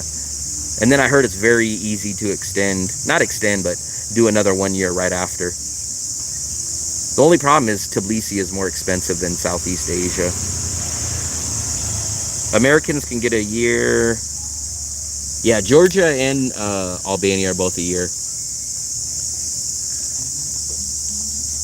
What's the best and worst? As far as what? Best and worst as far as what? Can you guys hear? Are those crickets or what are those noises that always buzz early in the morning? Farm to table. Yeah, so I had a whole trip. I had Georgia, Poland, Albania, Serbia, Kosovo, Croatia, Ukraine. This is before the Ukraine war. This was going to be April 28th. I was supposed to land in Poland. April 28th, 2020. And I remember going home. I remember the day perfectly. I remember it was April 11th, and I was coming home from my dad's house. Earlski, green Traw Talk today. Appreciate it. Let me thumbs up and heart. Appreciate it, Earlski. There's this green Traw Talk that you guys have never seen. This is an exclusive green Traw Talk on the live stream. Was sponsored to you by Earlski. So what was I talking about? Something about traveling. It was something. Damn. Cicadas? I'm not sure what cicadas are. I am in Da Nang. This is Da Nang, Vietnam. I have been trying to. I couldn't even learn Spanish. Certain things I just can't learn. I was gonna ask you if that was I don't know. I don't know what those are called. I hear these randomly, and I don't know what the hell they are. The Balkans are nice, good weather, less pollution, less traffic, lower tropical disease, just more expensive. Yeah, so when I was going to go to Georgia, this is April of, that's what I was talking about. April 11th, I went to my dad's house. Ever since I graduated college, I've never changed my address at my dad's house. So all my important mail usually goes to my dad's house. I still have it that way to today. So I went over to my dad's. I would go over there like every week or 2 weeks or something and go get my mail and go talk to my dad and hang out for a little bit. So I remember we were over there, and I think the Kings game was on, so I think I turned on the radio when I was driving back from my dad's to my apartment. And I remember right when I was getting out, I was talking to my neighbor, older guy that was always out taking care of his lawn back in the USA. And I got out, and I remember hearing him say, "Oh, all airlines are canceled." And I was like, "You gotta be kidding me." And it was like April 11th. So it was like less than 3 weeks. It was 17 days before my flight. So I went inside and I was like, damn, how long is this little airplane shutdown? I was like, come on, man. I know it's not going to be 2 weeks. Little did we know, airlines were shut down for a long time. Luckily, I got all my money back from my Airbnbs that I already booked. For the plane tickets, I ended up getting vouchers that ended up keep getting rolled down to a longer time frame. It all ended up working out, but it would have been very, very interesting to find out what would have happened if I would have traveled to Eastern Europe during COVID and what the channel would have been like then. No clue. I always wonder if that was meant to be. Was it a negative? Was it a positive? Not sure. I fell in love with Istanbul. Oh, that's another place I was going. Turkey.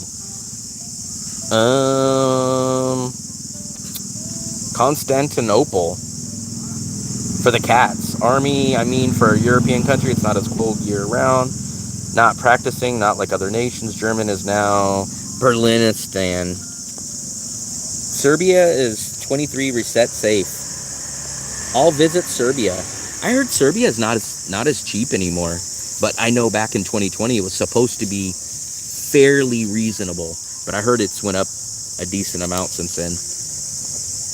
Well, I rented a 2-bedroom Airbnb in Tbilisi, and I think it was like right in the heart. It could have been like on the outskirts of the heart of Tbilisi, but it was a nice upstairs and downstairs 2-bedroom Airbnb. And I think off the top of my head, I know it was under $400, but I think it was like $310 for like a month.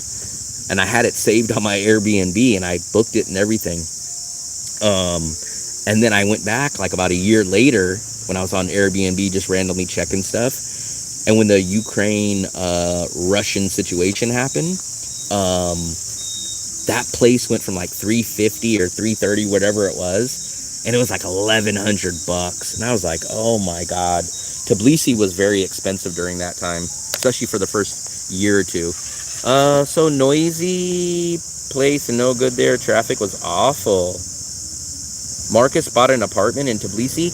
Yeah, I believe he did.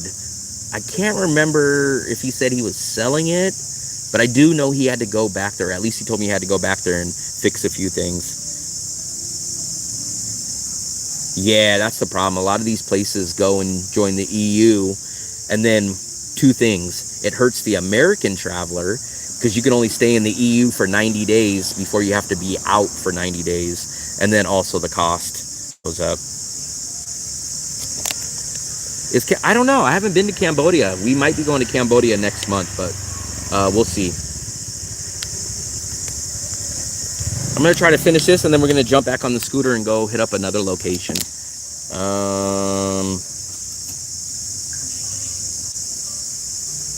Let's see.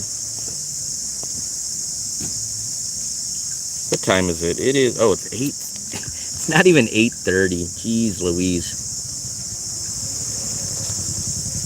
I know today is going to be a wasted day for me because at a certain point, I'm going to get tired. Let's get out of here. You guys ready for a scooter ride? Now, I apologize because it's going to be a little shaky.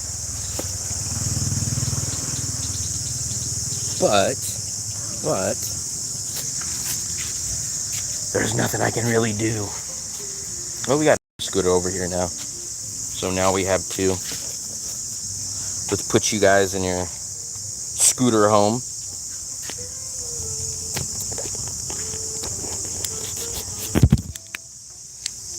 Okay, put this away. I would love to do longer rides, but man, I'm telling you, I hate this shaky mount.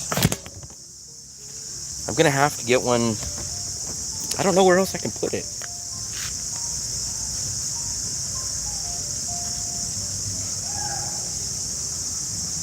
Where's my keys? There they go.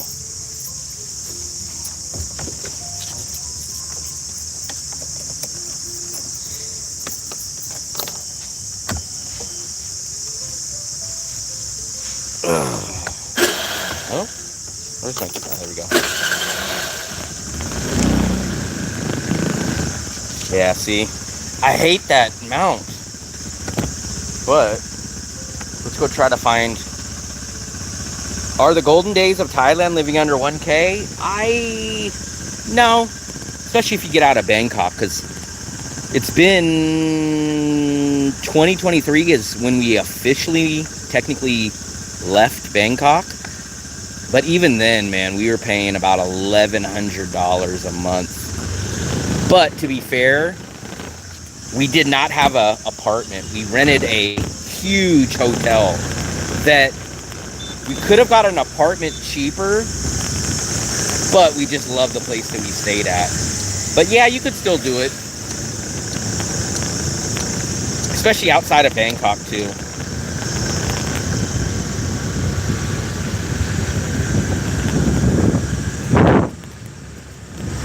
Yeah.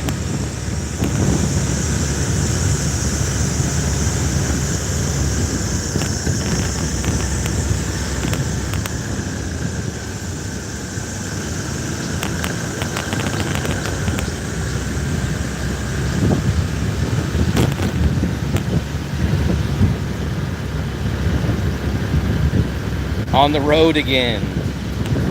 We're just cruising. Man, the weather feels so good, man. I bet it's like 85, but it's quickly gonna heat up. Nicest beaches? Probably the Philippines that I've been to. Either the Philippines or Mexico. I've been to Boracay, and then Mexico's pretty damn nice too. The mount sucks, man. I'm gonna try to figure out what we can do. Why does everyone keep stopping this place? Yeah, light traffic. Everybody's probably at work. It's 8:30, so it's... Wish I had a better mount for you guys, man. As long as you guys can hear me, and if you can at least deal with the bounciness, then you can at least...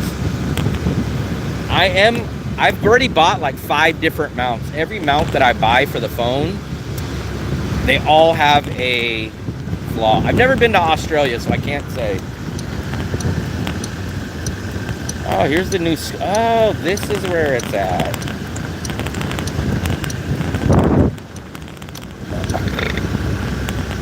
More construction over here to the left. You see it? Look at this. This is like a new. I haven't seen this one. I think this is new. Papa Willie.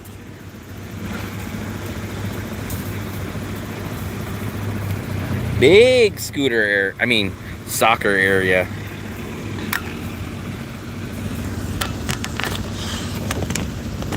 But remember, this is also not the tourist area. We're over by the Lin Visa area.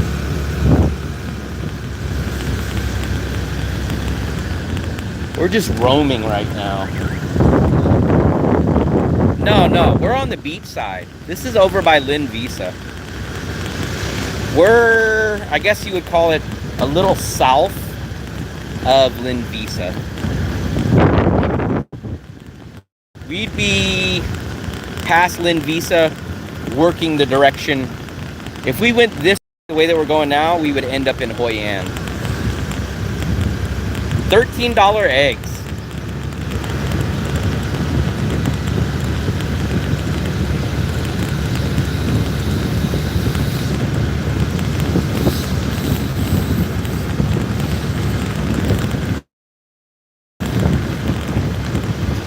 I don't really ever eat breakfast, and it's way too early for me.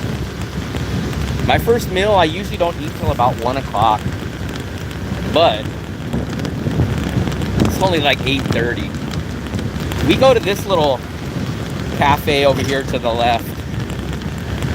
It's an okay little spot. Dale gets so mad.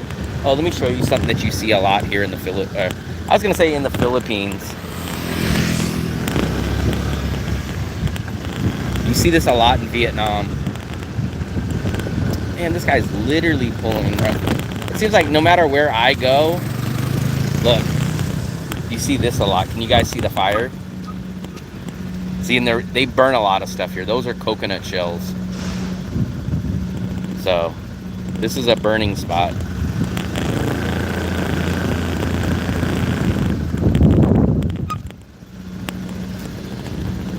Dale does get mad at a lot of stuff. Dale's a Mr. Jekyll, Dr. Hyde. What's it called? Dr. Jekyll, Mr. Hyde. He's either very, very happy or grumpy.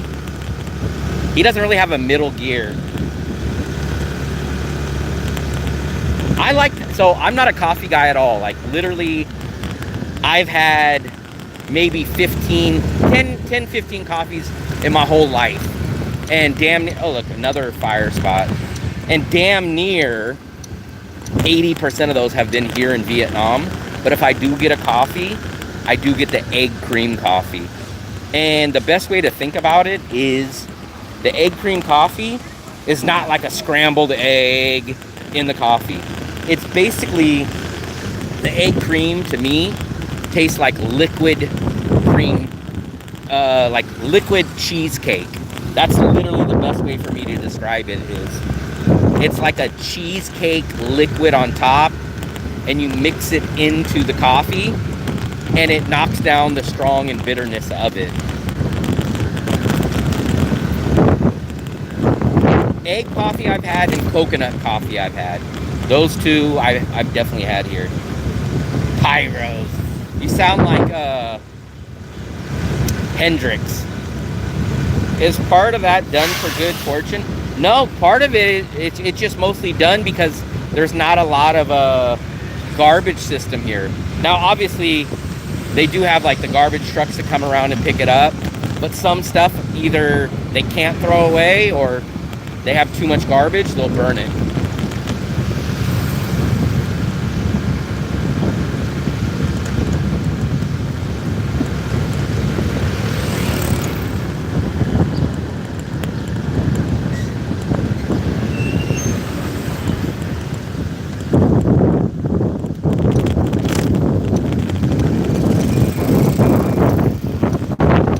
Take you guys, we'll go over this little bridge.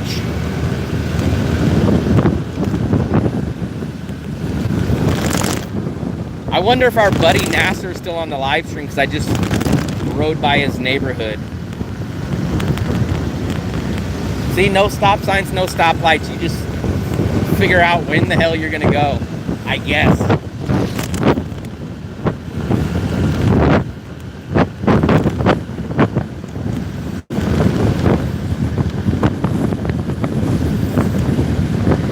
Thumbs up, guys. Double tap the screen or hit the thumbs up button. It helps the channel. The scooter doesn't run on gas. The scooter runs on likes and subscribes. So the scooter won't run unless you guys hit the like and the subscribe button.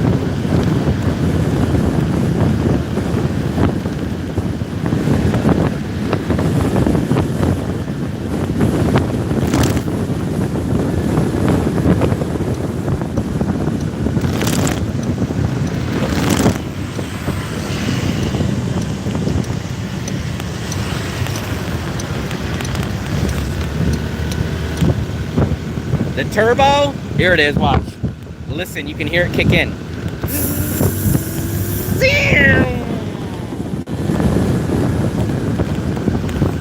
That's the turbo button right there. This white car hit the damn turbo button.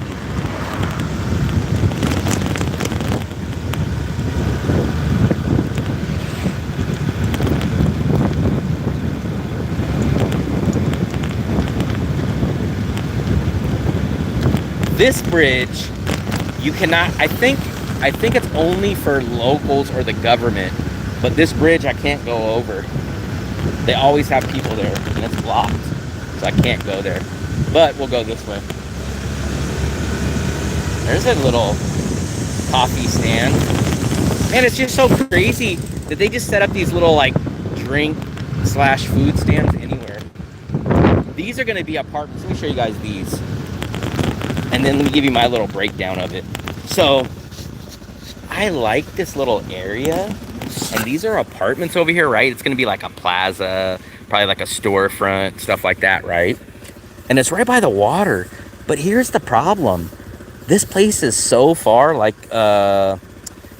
we'll see. When we come up on the other side, we'll be on the other side of Marble Mountain. And I know when they open these places, they're going to charge like 15, 16, 18, 20 million.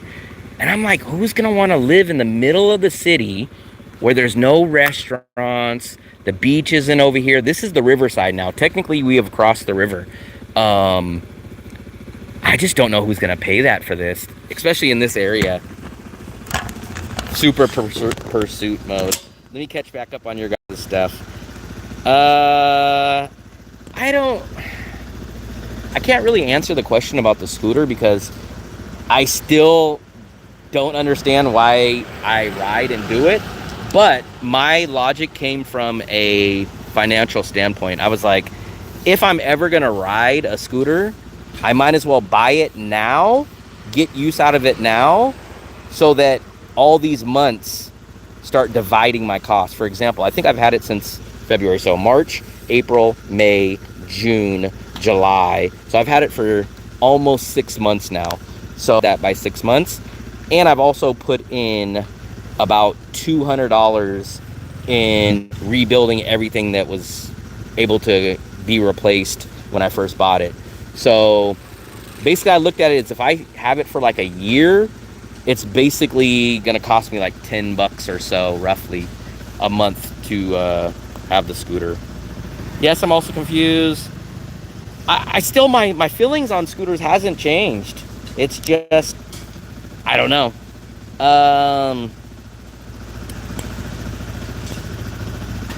Let's see, I'll send you a link for the phone mount. So here's the reason, the problem. So my mount comes to here, right? So the reason, if I had an electric bike, this wouldn't be a problem, but the gas bike, like this is shaking. So what happens is when it gets on this mount, it kind of shakes. Now I could mount it on the helmet, which would be perfect, right? But the problem is if I mount it on the helmet, I can't read your guys' comments. So I'm trying to figure out the best way. There's nothing in the front that's metal because I would love to like mount it here or like here, but there's nothing metal. So it's kind of difficult for me to figure out something. And I have like 5 different mounts. By the way, I was away from home for about 2 months. Oh, very nice. I was away from home for about 2 months. Bonnie, we're just cruising. We're back on the road again. Let me try to read your guys' comments.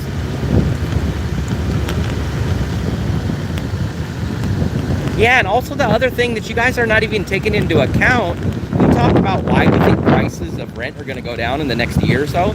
But remember, gas prices are high still from the Iran situation. Travel is down. I mean, man, the economy's not doing great. So I just don't understand. I think it's more bitterness and angriness at what Danong used to cost rather than the true sentiment. Because name a city that's cheaper than Danong. Name a city that you guys would rather live in than Danong. It's going to be a very, very short list, if at all. Oh, they're building this too. I don't remember this last time. That's nice. Oh yeah, Tom, you're retired now.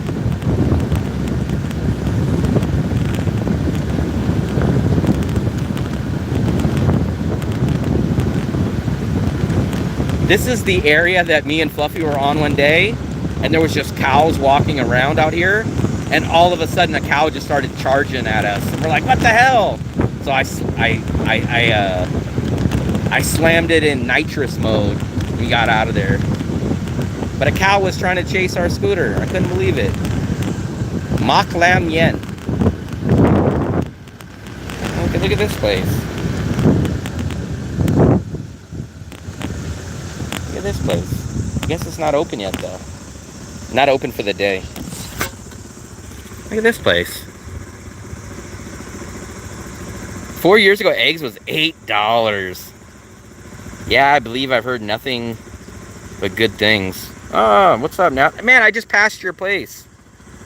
I'm across your little bridge. That's where we're at right now. I just crossed over that bridge over in your area.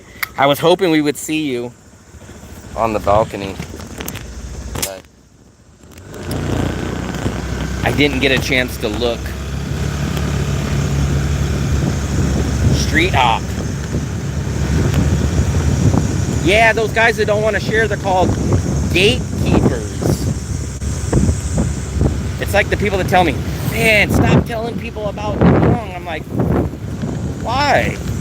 Because I don't want them to come here. But you want to be here. Yeah, I want to be here. But you don't want no one else. Yeah, that's right. So you want to enjoy it, but you want everyone else to not enjoy it. Yeah. Okay.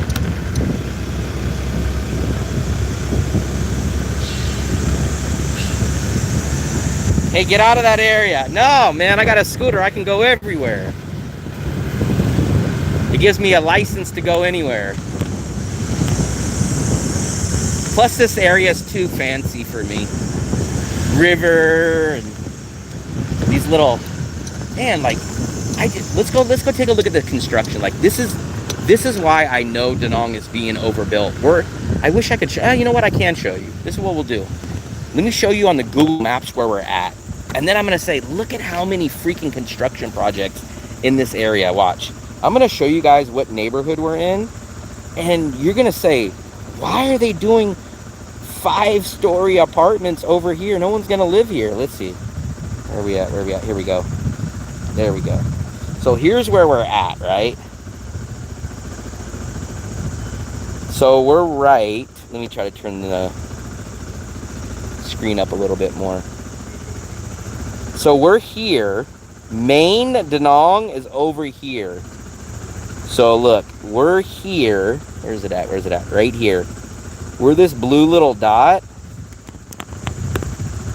We're way far. Now watch. We'll come over here and you'll see places are getting built, like four apartment complexes, like out in the middle of nowhere. And you're like, who do they expect is gonna live here?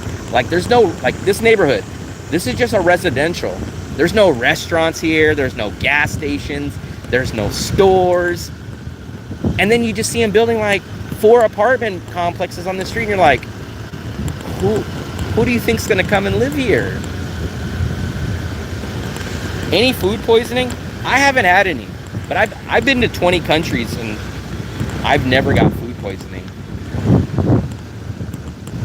The Duke of Danong.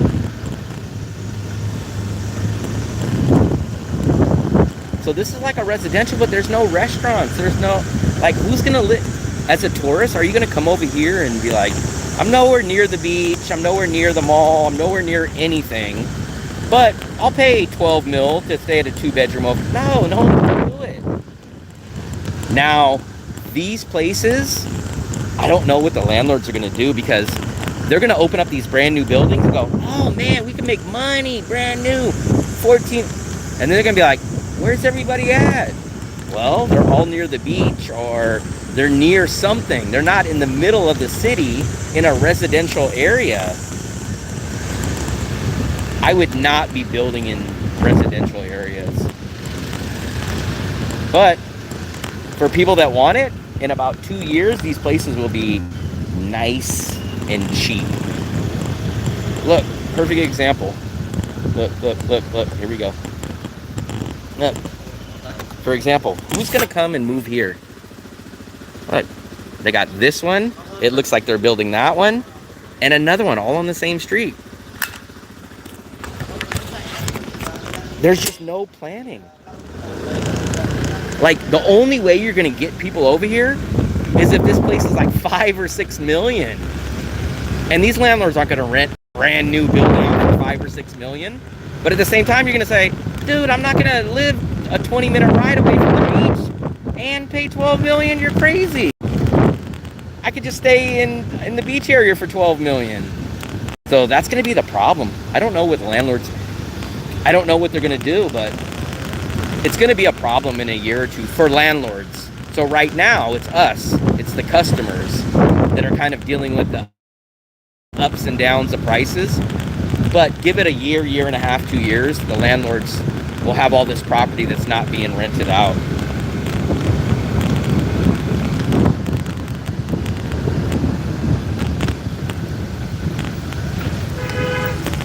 You do not want to get hit by a truck, especially a water truck. Yeah.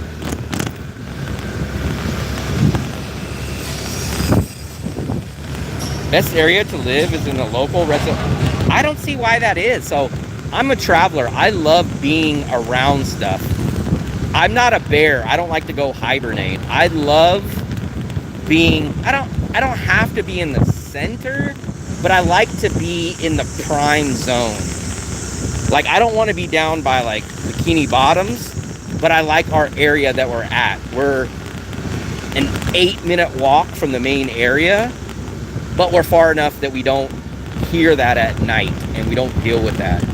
I don't want to be in a residential. I want to walk out of my building and go, oh shoot, man, I want to go get Bonet right now. Four buildings down. I don't want to come out of a gated neighborhood or a place like this, get on the scooter, drive 12 minutes back to the beach. Fluffy calls me, oh, hey, can you come pick me up? I didn't know you're going to dinner. Turn around, drive 12 minutes back, put her on the back, go back 12. Like, I don't want to do that. I want to be in the center. I want to be in the heart.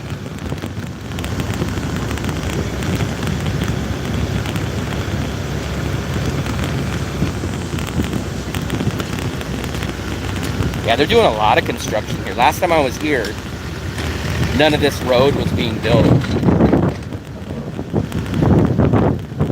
This, where we're at now? No, we're in Da Nang, Vietnam. Da Nang, Vietnam. Let's try to find a little spot to hang out here. I'll probably be the only traveler. Look at this guy. Can't figure out which way to drive. This is not Thailand. This is not Japan. We don't drive on the wrong side.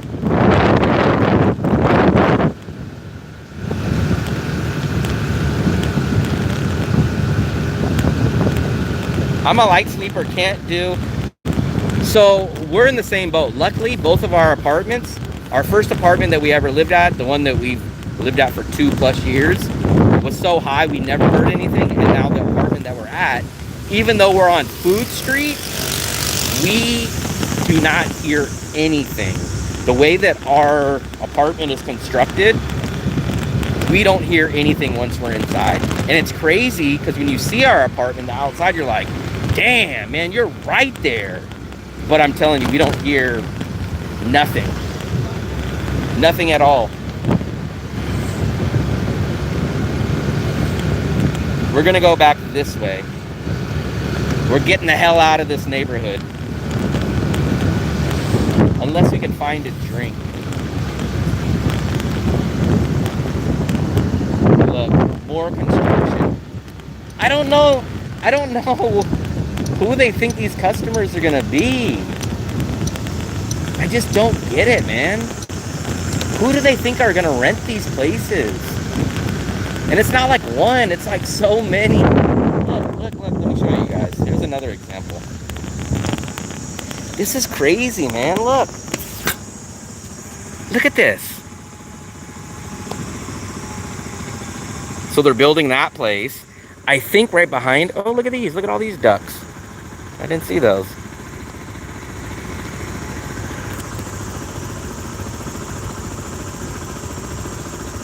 I honestly cannot figure out who they think's gonna rent these apartments. Because if they think it's gonna be travelers and tourists, what do you have to offer a traveler or a tourist in this neighborhood? Besides a commute or a grab ride. Let's see. And look, TH apartment. So here's another apartment. To the right here, this big tall one is a TH apartment.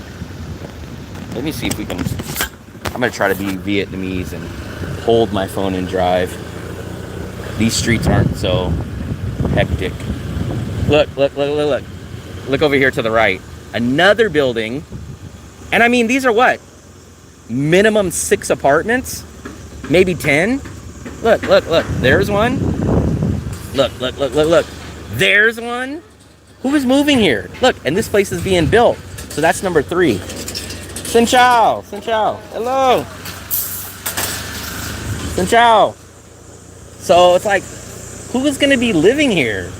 Who is going to move into these places? Look, I don't see one single person coming out or living in these current places.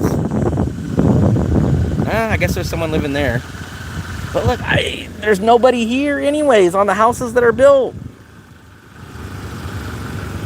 I just don't understand. But I'm telling you guys, this is a good sign. This is a good sign for people that want more housing and cheaper. This is the sign that you want to see. I'm sorry, I missed a lot of your stuff. Let me try to catch up. I'm a light sleeper. I've been searching Vietnam to visit, retire. Oh, very nice. Good choice. I don't know, cars are starting to finally get cheaper. How do you navigate while riding scooter? Well, if I'm going to navigate, I'm not going to be on the live stream usually. I know my basic way around a lot of this area. I've been to this area enough that I know how to get back and forth. But if I really, really needed to navigate, I wouldn't be on the live stream and I would just use my Google Maps. Commuting is a lot cheaper. I don't understand why more people don't spend the summer here. Probably money, and you know, I need to talk about this, but a thing, I really like the community and the people that we have in Da Nang. I know when or if we ever leave Da Nang, I know leaving all the people and the community that we kind of hang around with, I think we'll miss that for sure. Just watched Kevin's motorbike video, had a great camera, I think he's probably using his Nano, I think it is. I think he has the Nano, but he's not doing a live stream, so he's using his camera, whereas on the live stream, I can only use my phone. Actually, you guys will be happy with this, but I bought a mount for my DJI Pocket 2, and it straps onto my backpack like this, and it has the built-in gimbal, so uploaded videos will be great with that, but I haven't found a way to get the right phone mount for my cell phone. The visa requirements are getting stricter. Not here, they're not. The visa requirements since 2023 have only got better or stayed the same. Are there homegrown who need housing? So these apartments are not going to be cheap. These are brand new. And they're looking more modern than like older places. So these places are not going to be cheap. These are not cheap places. These are going to be 80%, if not the same price as what you can find in An Thong. They're not going to be cheap. Yeah, I'm from California. I'm from the Bay Area, about 30 minutes from San Francisco. I've been out here in Da Nang, Vietnam since February of 2024. But our first real trip out here was January of 2023. So technically, I've been in and living in Da Nang for about 3 years, almost 3 years. Damn, this traffic is crazy. I wish you guys can see this one. I gotta just kind of make my way out. Let's hit the nitrous button on this one. Portland, Oregon, very nice. Wow, there's a lot of boats out here on the river. Fishing boats. Make sure you guys hit the thumbs up. And if you guys haven't subscribed, please hit the subscribe button. We are definitely appreciative to all the 15,000 plus subscribers and everyone that watches the stream. I appreciate it.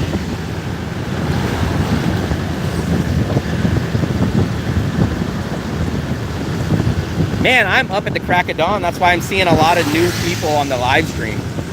I went out about 6 something in the morning, which is unheard of for me. You guys won't see me at this time for a long time again.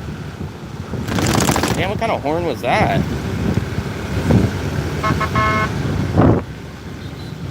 It's like a freaking police horn. Red light, red light.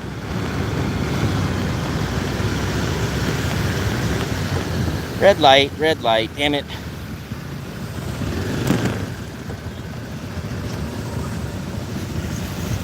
Red light. Tap the like button. Yes, please double tap it. We got 28 likes.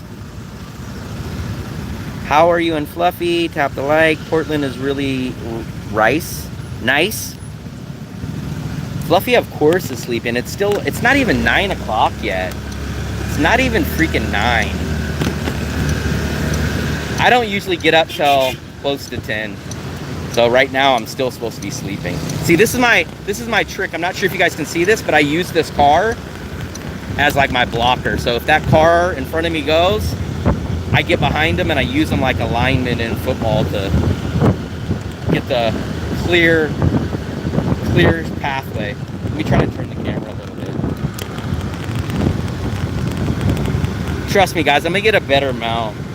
I want you guys to be able to see it much smoother and go on longer rides. I've never been to Seattle either.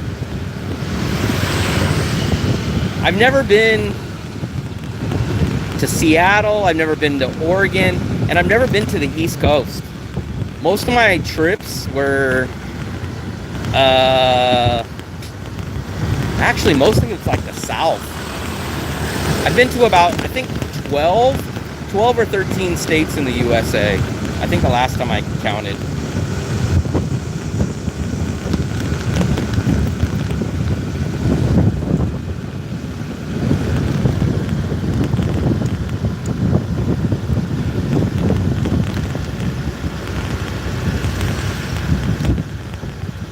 It's just bouncy, man. It drives me crazy.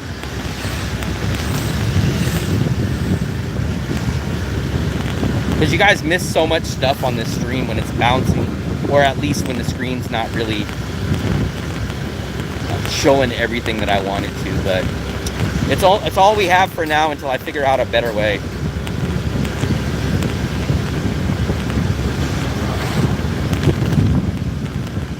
Maybe we'll get gas. I'll show you guys me getting gas. Because even though it says I'm on E, I have a real feeling I have a lot of gas left, but that's one thing I get cautious about.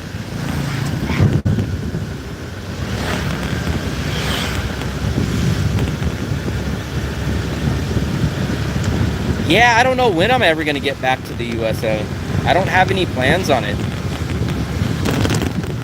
Especially the West Coast, man. The West Coast is so expensive. If I did go back to the USA for a decent amount of time, I think, in my opinion, I would either try to do some kind of van life or just figure out a cheap way to travel throughout the USA. That's probably what I would do. Famous last words.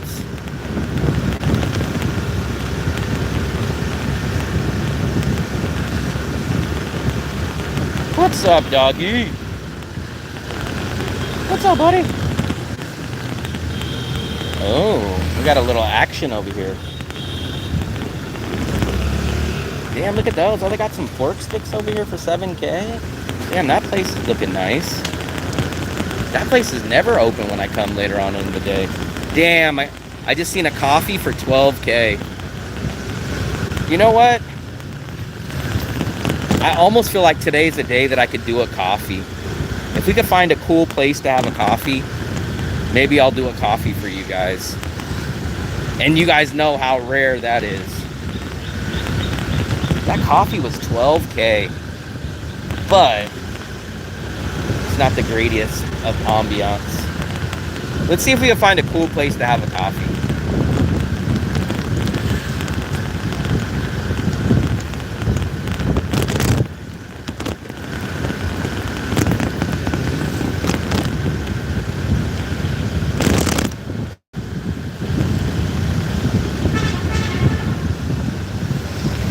Yeah, I like those Sprinter vans. I don't know if you guys know the guy, Ryan. Oh, you know what? I'll show you guys an apartment that we looked at. We were kind of interested. We looked at that apartment right there. And it was at the top floor. It was a 2-bedroom. I say 2-bedroom because it was more like a one regular size bedroom. And the second bedroom was more like a closet with a bed in it. And they wanted 12 million. If we could have got that place for like 9, we probably, that would have been a coin flip. But we did like it because it's by this park, and there was a couple little small eateries. Yeah, I know van life is not, it's not easy. For me, I would hate the I would hate the bathroom situation and the shower situation, but I guess I would do like most people. I'd get the Planet Fitness membership.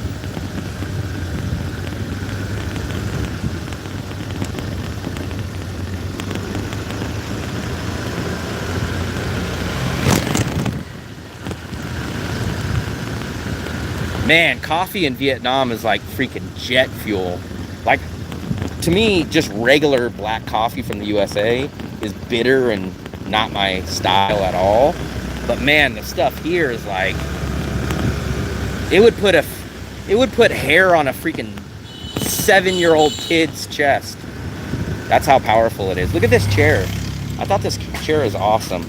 Look at this. This is a cool ass chair. You guys see that? You see it's made of tire? That's a cool ass chair right there.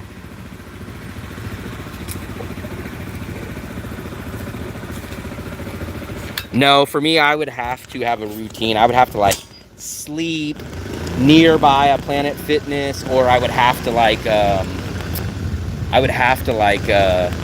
have my routine. Like, I pass by a Planet Fitness at X amount of time.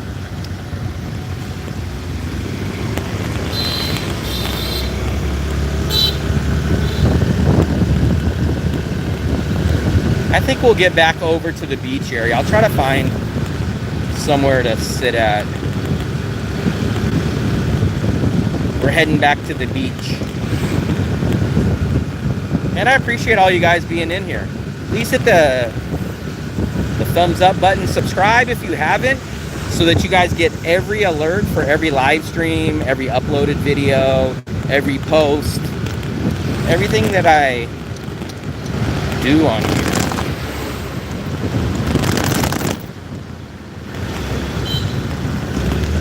Gunned it through that one.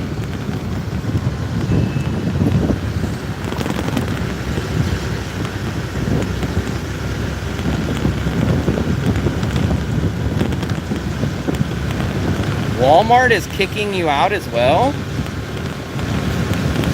I don't know if I could do that bucket toilet thing. Nah, I would have to do the Planet Fitness thing, or go into like a Walmart, or go into like a McDonald's or something. I'd have to. No way could I do the bucket thing.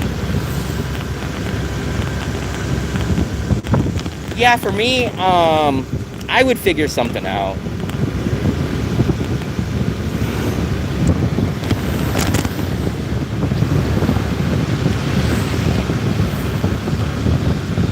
This might be the only 9 o'clock in the morning scooter live stream from Da Nang that's on right now.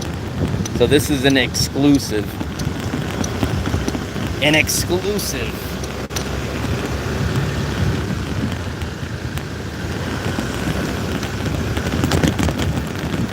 Roaming around Da Nang.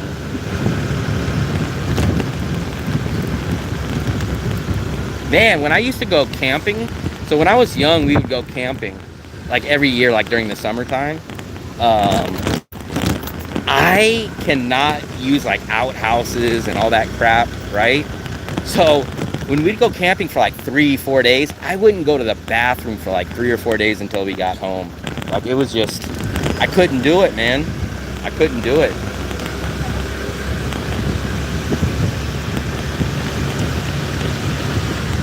Another thing that always shocks me, like, this is still considered like Dale's area. We're still over in the Dale/Lynn Visa area. I cannot figure out why I see so many long-term Russian, Ukrainian, Western tourists living there. And now the first answer you guys are going to say is, oh, because it's residential and it's cheap. It's not, man. Like, we looked at an apartment, we stumbled across one. They wanted $24 million for a 2-bedroom apartment over here. There was nothing special about it. And I was like, I wouldn't even pay $12 million.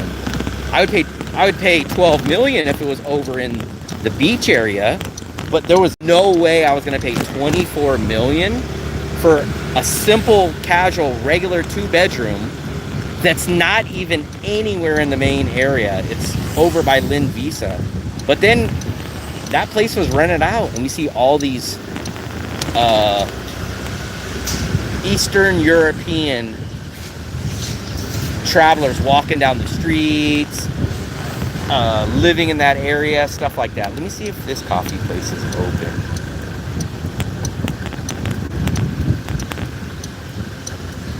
It is open. Let me see.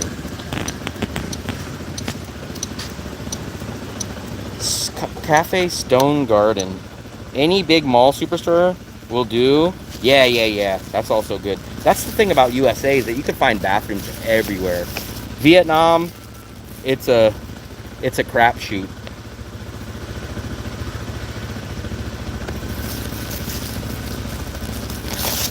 Walmart has your underwear in cages. Like new underwear, or do they actually literally have my underwear in cages?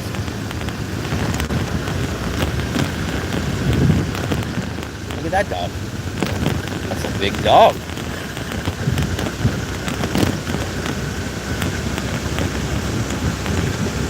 Let's see if we could find a little random. Oh, this is a little spot.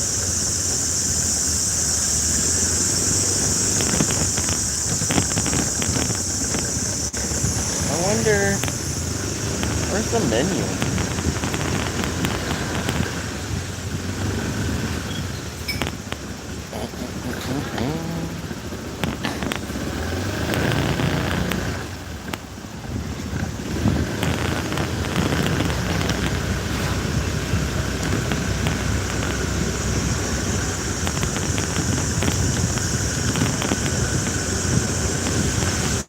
Autocorrect is terrible. I miss scooters. Beep beep.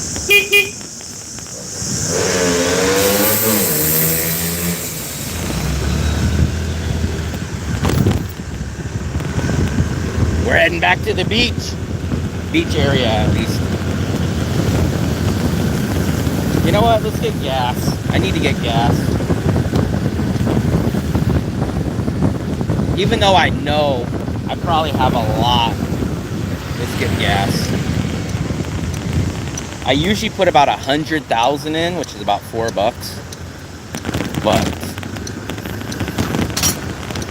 But I know this will probably be a little here.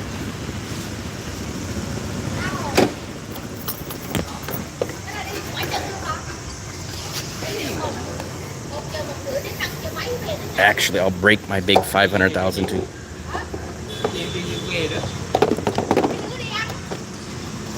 All the way?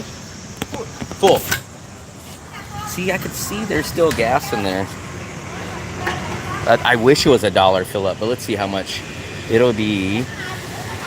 So there's 20, there's $1, there's $2. Let's see.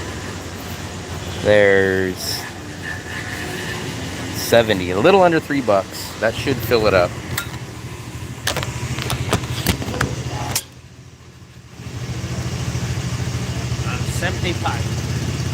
$75,000. Okay, so $3.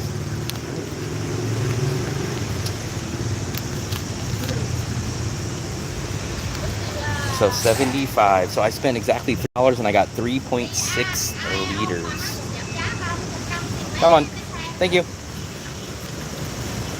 So I got back 425. 425,000 is the change. There we go. So $3. 3.5 liters. And remember, this tank takes 6 liters. So supposedly, I still had another 2.5 liters if what everything says about my scooter says it's a 6-liter tank. And we put 3.5 liters in. But the mark was on, look, the mark was on completely empty. And now it'll go all the way up to full. Especially once I start it.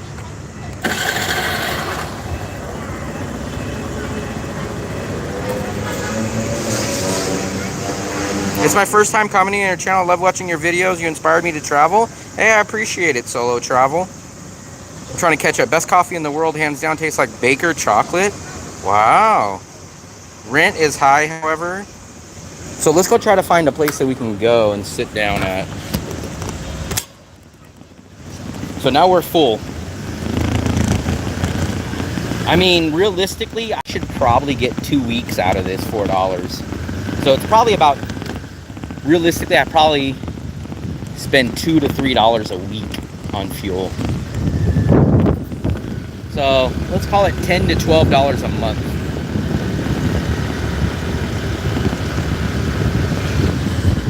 Yeah. You see that? Oh, look at this place. Oh, which one is this? This is the Forest 98. Oh. I would go in here, but it's a little pricey. And I wasn't expecting to come in here, but this is Forest 98. It looks like it's in it's a cool little setting.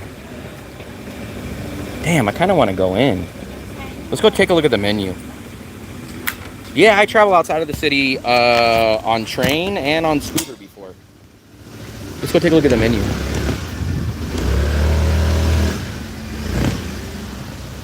Can I drink beer while I ride? I don't think you could do that. What's up, Ben? What's up, buddy? I've been to 20 countries and I've probably been to about 12 cities in Vietnam. So just go take a look at the menu real quick. Oh, this is nice. It's like a rainforest. Can I take a look? Let me see. They don't have a menu, dude. Do you have a menu? Oh, right here. Sorry. Come on. Oh, they got... See, I don't drink. I can get one of these. A virgin mojito. Beetroot, dragon fruit. Damn, I'm kind of torn. Caramel macchiato. Where's the egg? Does it got an egg cream?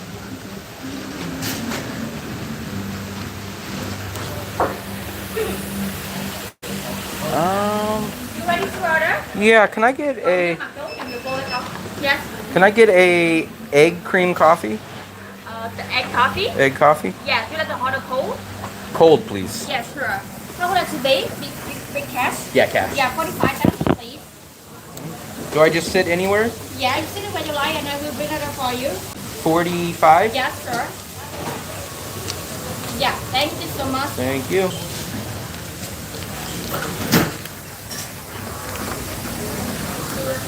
So, a little pricey. Hello, you. One. One, okay. Right here? Oh, Thank you. Look at that. Here's some. you order rồi à? Yeah. You order. Yeah. The Rainforest Cafe. So, an egg coffee usually costs about $25K. So, about double. But, screw it. Thank you. Cast net needed. Let me set you guys up on this tripod. There we go. We'll set you guys up.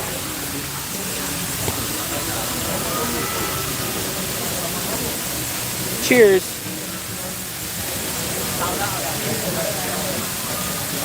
Yeah, you're paying for the ambiance here for sure. You're paying for the ambiance. 25,000 for the coffee, and then probably 20,000 for the environment or the atmosphere. Xin chào. Wow, all these are mine? Oh, okay. Okay. There we go. Thank you. Damn, I thought I had a whole stash. Look at, here we go. This is an egg coffee, guys. Remember, I'm not a coffee fan. It's too much. It's too bitter. But this is the egg cream. So the best way that I can describe this, at least all the ones that I've always had, is it tastes like a liquid cheesecake. So let's try it real quick. Hold on. Let me wipe this screen off. Oh! Let me wipe this screen off real quick. And then we'll try the egg cream first.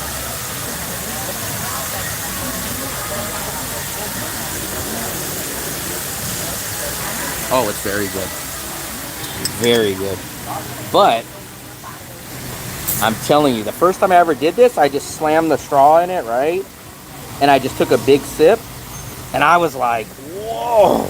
So what I've learned, I want to get another bite of this before I mix it in. That egg cream is so good. But what you're supposed to do, you can get coffee hot or cold. Fluffy always gets hers hot, but I always get mine cold. And I make sure I stir this because this coffee ain't no joke. And I'll show it to you guys. Watch. This is gonna hit me hard. Wow. Woo! That's why you need to stir the egg cream in it and let a little bit of that ice melt because that thing ain't no joke. I need to practice my... Oh, fancy. We got some neighbors next to us now. So, let's try to zoom you in on some fish activity. I think you can even feed the fish here, I think. Hogwarts? $80. Yeah, man, they get you on that. They get you on the ambience of stuff.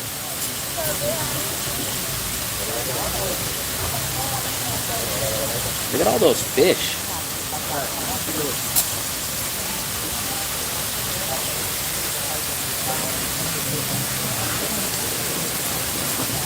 This reminds me of, I don't know why, but the Rainforest Cafe. See all the smoke.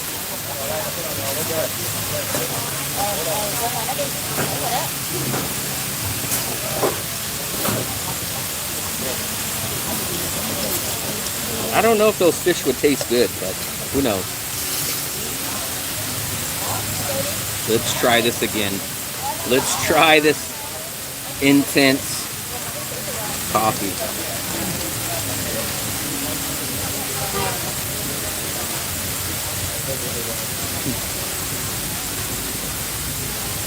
This is in outdoor. If you look, it's got like this little net and kind of a ceiling, but it's practically outdoor, open air. That's what I would call it, open air. But if you know and you have kids, it's worth the memory. I'd rather go chill at the waterfalls than be in the city. I want one, but my lady won't let me drink coffee now. You can drink all the coffee in my place because I'm not a coffee drinker. But this place is pretty nice and it's pretty packed too. A lot of it's a mix. It's a mix of locals and tourists. So very nice. And actually, it looks like there's seating back in this area over there too.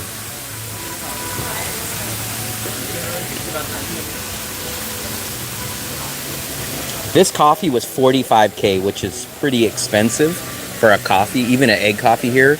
But in reality, that $45K is about $1.80 maybe. $1.75, $1.80, a little under $2. Which is probably about 50% marked up from most places.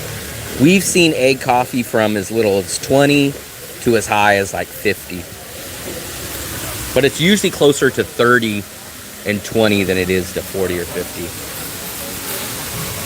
I never get the mosquitoes. I think I've been bit by a mosquito once or twice in the 2.5 years that I've been here. I never get this. I never get the mosquito problem. How did I end up here? So it's a long story. I should make a video on it. But basically in 2019, a lot of stuff came from bad situations. So, for example, I had a job that paid good. It's kind of a, I don't want to say a dead-end job, but it was a repetitive job that I got paid decent money. And then they downsized. And myself and the other second youngest employee, they let us go. Boom, right? They downsized one of our locations, got rid of the two newest employees, which was me and my other coworker. Basically, at that point, I was like, damn, man, I really want to travel. I always wanted to travel. This is back in 2018.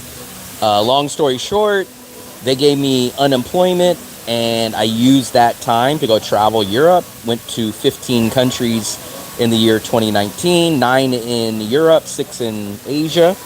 And I knew at that point, I was like, this is crazy. I need to get out of the USA.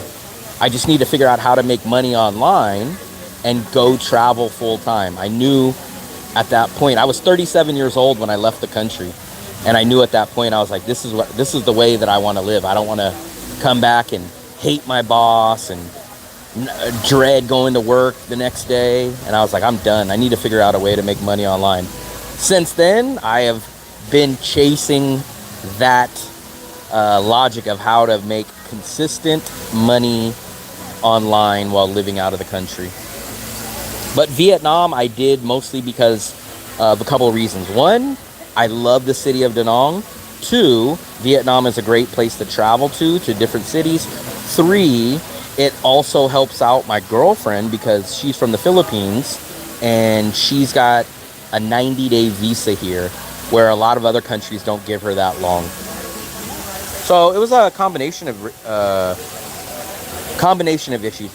That's the biggest thing. If anyone says, what's the one secret or what's the number one advice you would tell me? I would tell people, make sure you have some kind of guaranteed income, meaning a rental property that you rent out, stocks that you get money from, a remote job, maybe your parents give you money every month. Like, make sure you have consistent money. If you have that, everything else is pretty damn easy. 10 espressos a day? Jesus Christ. That's what I used to do. I used to trade, buy and sell calls and puts. I traded stock options all the way from like 2017 till about 2022. How are you enjoying riding the scooter? I will need to rent an electric scooter without a motorcycle license. EcoRide. EcoRide is probably the best priced, cool guy. We know a guy named Tony there. He's the owner. Good guy, good guy. So, Ben, when you're here again, we'll hook you up with EcoRide. It's about $4 or $5 a day, and it's electric scooter. No license, no nothing. I day trade. I don't know if I guess you can almost consider me at the time. I was a day trader, but I was more of a swing trader, meaning I would do trades that would take 2 or 3 days, maybe a week. I would day trade if I saw like the right opportunity, but I was more of a swing trader rather than just a single day trader. Just had the 60-mile chain on my ankle. 6-month grind in the West, 6 months doing nothing. Oh yeah, that's another option for a lot of you guys. An option for a lot of you guys could be work in the USA for 6 months, leave, go live your life for 6 months in another country, and then go back to the USA and fund it again. There's plenty of jobs where you can make enough to easily pay for your travel for 6 months. Yeah, see, that's what I'm lucky about. I'm single. I've never been married. I have a girlfriend, but I've never been married, and I don't have any kids. So that's a big thing. This is Forest 98 Cafe. This is actually in my guide also. I've only been here one quick time, but this is what it looks like.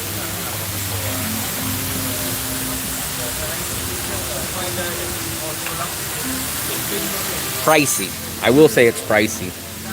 Egg coffee, $45K.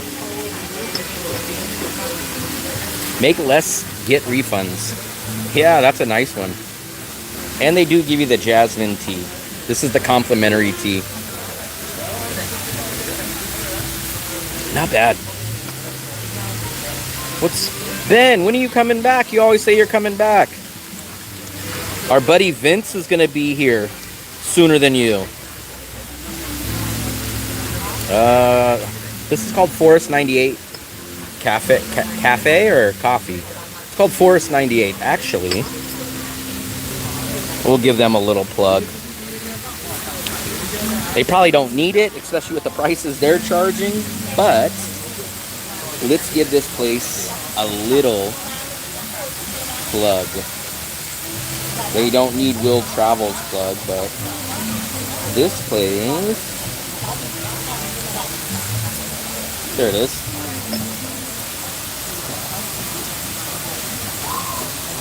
And it's just right behind the Bachmayan Market. So the Bachmayan Market is like right here, and it's just south of it. Vince, I don't know. Vince says this month, he says that month. So we don't know yet. Maybe he says winter. So winter can cover a lot of ground. But there's actually a good amount of people that we know are coming back during the rainy season. So we have a few people coming back. I barely cracked the coffee. Let me try to chug it for you guys.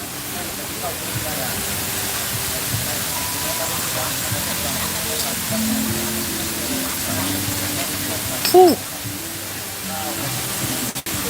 That thing is strong, guys. That thing, if I dump that into my gas tank on the scooter, I bet you my scooter will get about another 500 miles of riding. I think it is 10 years, not sure though. The way you also accumulate US time, I missed that last message. Let me try to scroll up.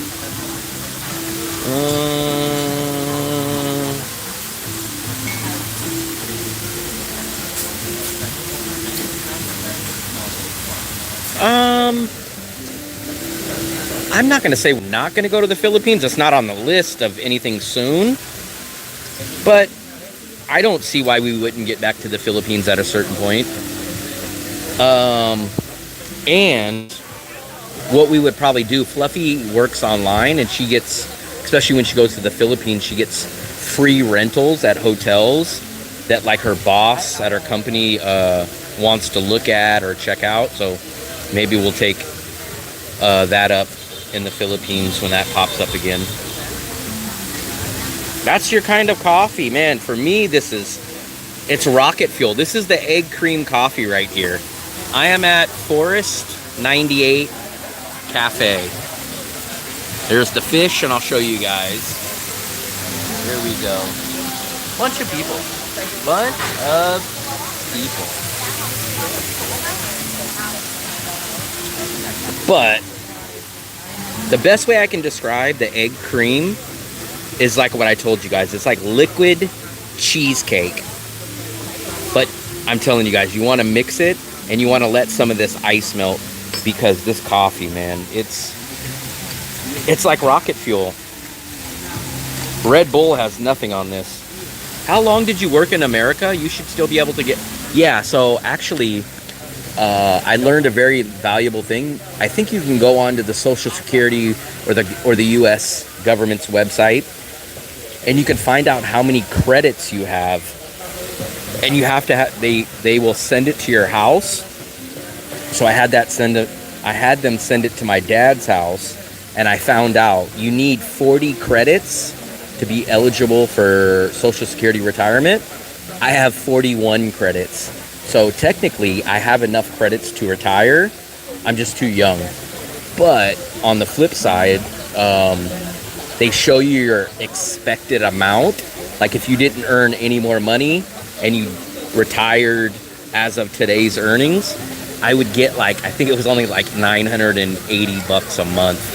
So for me, I have to think about that. I have to think about, but at the same time, I never expected to only rely on Social Security only. So I don't know.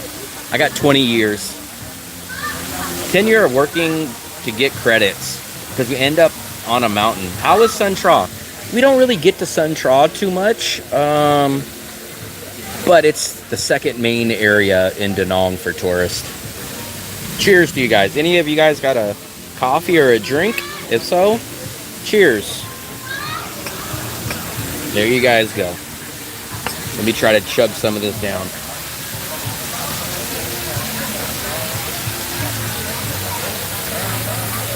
Woo. It seems like this won't go away. that 20 will go by before. That's half my life. Like, I'm 44 now. 20 years is like 50% of my life. I mean, I would love if 20 years would go by like that, because that would mean I could just hit fast forward and collect Social Security, be an old man, retire, and not worry about all the crap.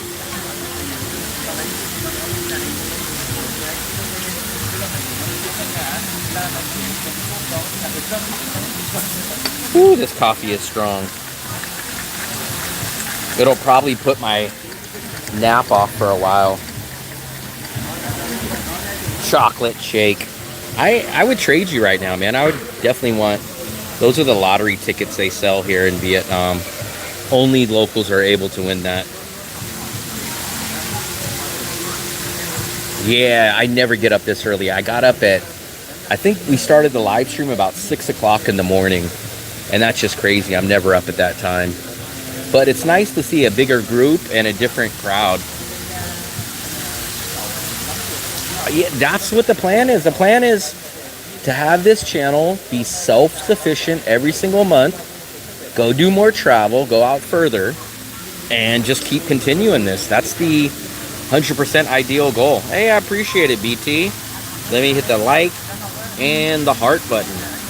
Arizona iced tea, very nice.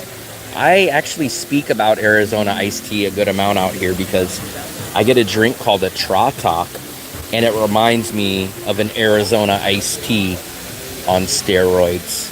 It's much more citrusy, but it has that same flavor. Look at this water. I didn't take a shower. Maybe I should jump in here real quick. I'll just go get my soda.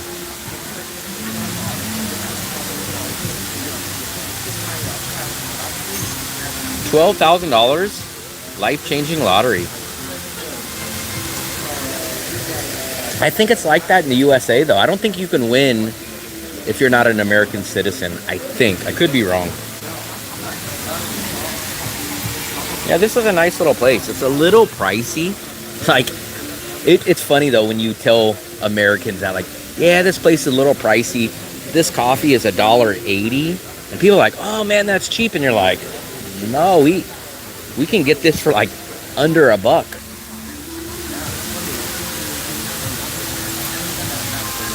But it's still less than $2. Fluffy's not here. I'm here by myself. She's still sleeping. What time is it? It's 9:30 in the morning. I've been doing this for 2 hours and 45 minutes. Yeah, they're stuck on 15K, man. Can we at least get a couple of subscribers? Let's see where we're at.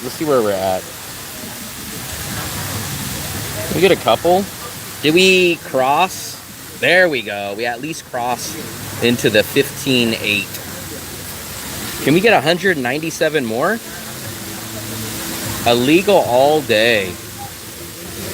I don't know about lottery, though. I appreciate it. A quest. I appreciate it. I appreciate everyone that watches, likes, subscribes, because it does help the algorithm. Then the algorithm will tell YouTube, show Will Travel's video. Then I'll get on live streams more. Yeah, it's very cool. But there's millions. Like, you guys don't understand. Like, you can find these all around the city of Da Nang. There's one that's way bigger than this, and it's got a cave, it's got a waterfall, and it's pretty crazy because when I left the USA, people were saying stuff like, you're going to Vietnam? Isn't that a jungle? What are you going to do there? And I'm like, no. Like, we just went, I think it was yesterday, to the brand new mall that just opened. 4-story, brand new mall. All the Nike stores, everything, all these cafes, all these nice places on the beach. And we still live here. Me and my girlfriend total live here for under $800 a month. And that's in our big, huge 1-bedroom apartment. That's us going out to eat every night. That's our transportation. We stay under $800 total.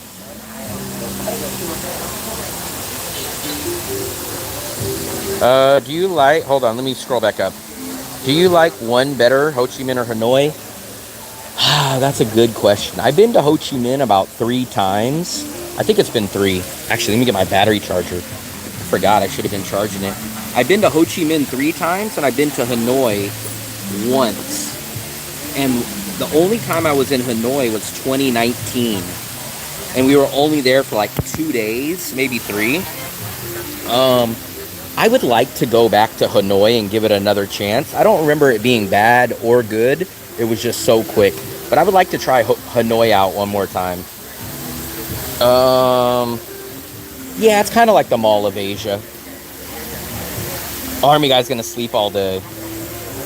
I have a feeling, though, maybe not with the coffee in my system. Maybe I won't be able to sleep now, but we'll see. Let me try to chug this down so we can get back on the road and show you some more cool places. Maybe we'll go over to the market. You guys want to see the produce/meat market?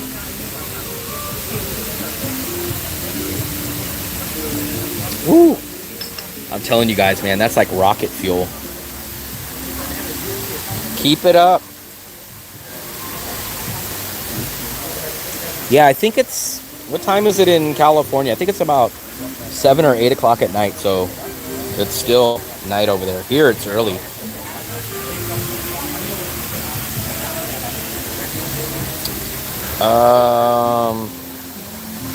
Great live stream as usual. Appreciate it. Phone plan. My phone plan? I pay $5 out here a month. That gets me 8 gigabytes per day. I never run out of data here. And it cost me, technically it cost me a little less than 5. It's 125,000 VND, which is just a shade under $5. So for the whole year, it cost me like $60 a year for 5G. This is what it cost me. $4.75 a month. $737 in Vallejo, California. Another gulp of chocolate cake. Oh, shake. Yeah, I would trade this coffee for a chocolate shake for sure. That looks exactly like our shower head, except for a giant version. What was the company? The one that I use is Vinaphone. There's 2 big companies, 2 main big companies. Vinaphone and Viatel. You can't really go wrong on either one. Viatel is a little more expensive, and it gives you a little less data. Either one you can't go wrong with. I know 50 people that have used either Vinaphone or Viatel. Never really have any issues. Choose those 2 companies, one of those. Wet market, please. We will go over there in just a couple of minutes. So if you guys want to stick around until I finish this coffee, then we'll jump back on the scooter and we will go check out the produce and meat market. Too bad I don't need anything from there. I'm gonna make some chicken tacos tonight. I'm trying to think. I think we have everything. Earning dollars. Oh yeah, man. If you guys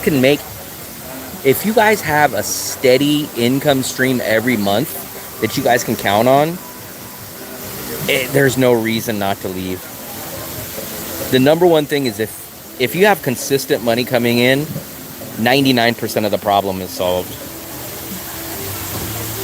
Best quality of life, price for low earners. San Diego, wet market, please. San Diego right now. Turkey. What was the company? Or 3. Another gulp or 3. I'm trying to chug this one down.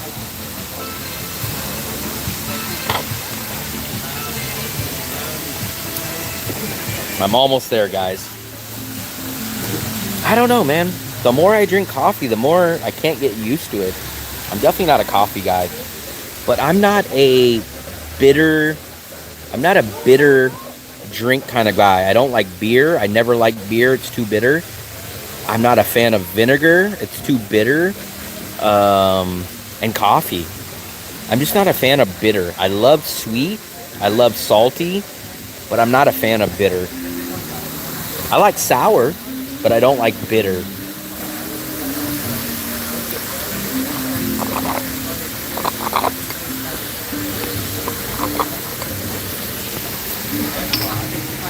This cream is the best though.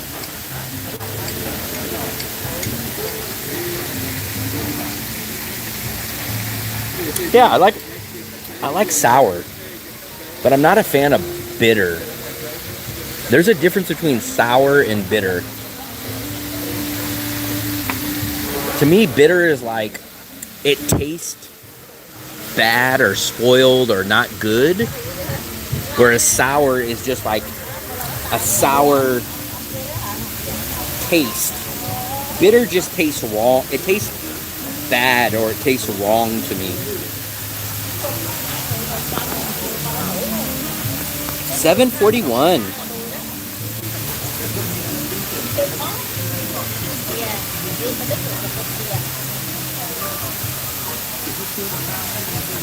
I should have took that advice, Tom, but if you guys, a lot of people, I guess this is a new stream or a new set of streamers, or why is this screen always so damn dirty? So for me, I knew the most important thing was going to be money, leaving the USA, but I didn't listen to my own self, which I don't know why, and there's no explanation for it. But I left the United States when I had 10,000 US dollars, and I said, as soon as I hit $10,000, I'm leaving the USA. I'm done. And as soon as I hit it, I bought my ticket, and I made my plans. By the time I actually landed in Vietnam, I think it was about 12,000, a little under 13,000, and that was it. And at that time, I only had like 400 or 500 YouTube subscribers. My channel wasn't monetized, and I just said, screw it. I'll just figure it out on the go. That's how fed up I was with the USA. So for me, I wasn't mad that I made the move. I was very much ready for it. So I finished my coffee.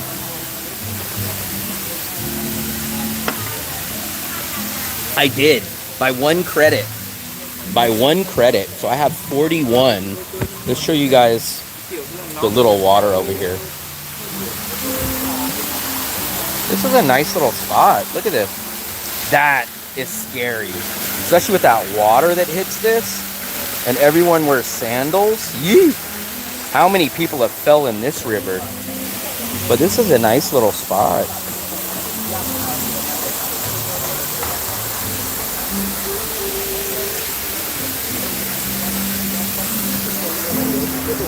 Well, I knew it was going to be a boom or bust. I knew either I was going to be put in the fire and I was going to make it, or I was going to run out of money.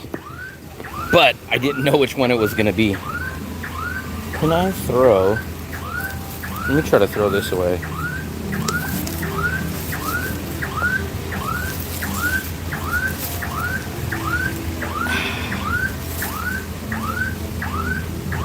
Let me see if they'll throw this away. Xin chào. Can I throw this? Can I throw this? Come on. Thank you. Have a good day. Very Bye. nice. Thank you so much. Put my charger in here.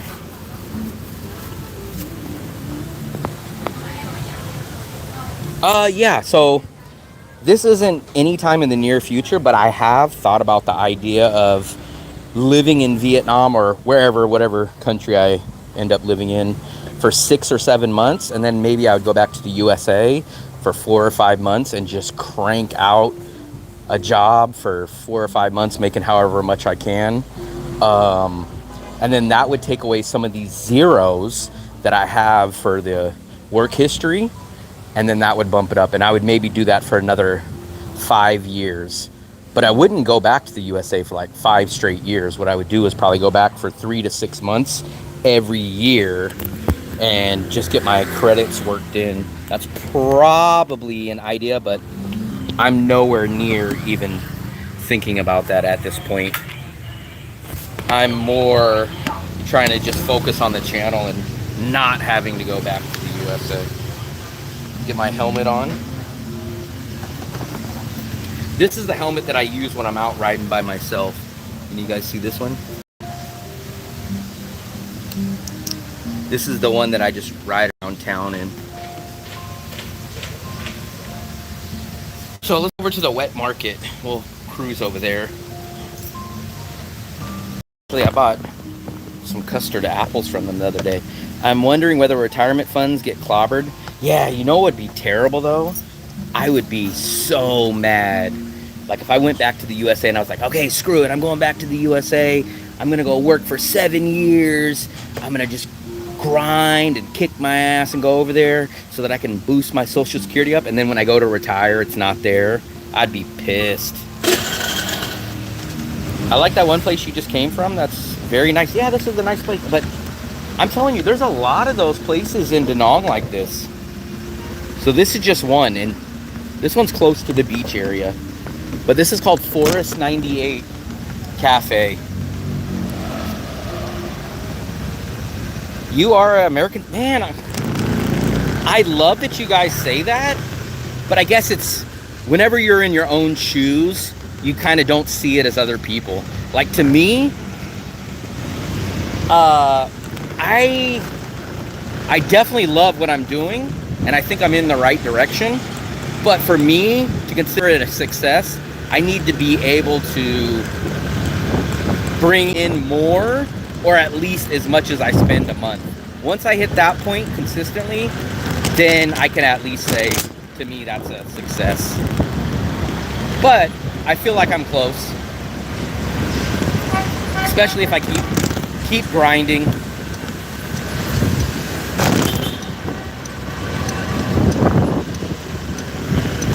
Come on. So now we're over in the Bok Mayen area.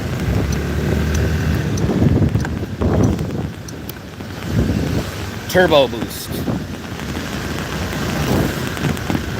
Favorite restaurant? Oh man, that's tough. It depends. It depends on if I'm going to get Western food. It depends on if I'm getting local food. Is it lunch? Is it dinner? Because there's a lot, man. Every single one of them is in the list that I just put out, though, on the top 100 places. But I'm going to give you one that I'm consistently going to, which is the Bun Cha place. The Bun Cha place that we go to, it's actually just a couple of blocks away from here. I go to that at least once a week, sometimes twice a week. So I would say maybe that's the most consistent one, which is actually, I'll show it to you guys, actually. Yeah, look at this guy. You know there's 2 lanes, buddy. This is my lane. Your lane is on the other side. I haven't been to George Costanza in a while, but we almost went the other night. But that's one of the restaurants I haven't been to in a while. We just haven't, it's crazy because we live on the same street, but we've been either trying out new restaurants or we've been going to other places. But it's in the guide. We still go to George Costanza. We just haven't been there in a while. Let's see if our Bun Cha place is open. This is our Bun Cha place. Let's see if it's open. Oh, it is open. So this is the Bun Cha place. If you guys ever go get Bun Cha, come to this one right here. This one you'll never go wrong. And if you look it up, this is the name. We believe that's the owner. I think she's the owner. She makes the best Bun Cha. We've tried many, many others, but hers is the best. The only problem is a very inconsistent schedule. Sometimes we'll come here and it'll be closed on a Wednesday at like 10 o'clock in the morning. And then we'll come by at like 3 o'clock and it'll be closed. And then 2 days in a row it'll be open. And then you go like, okay, let's go tomorrow. And then it'll be closed. So it's just very inconsistent. Jackie, I'm trying to keep up with your guys' messages as I'm writing.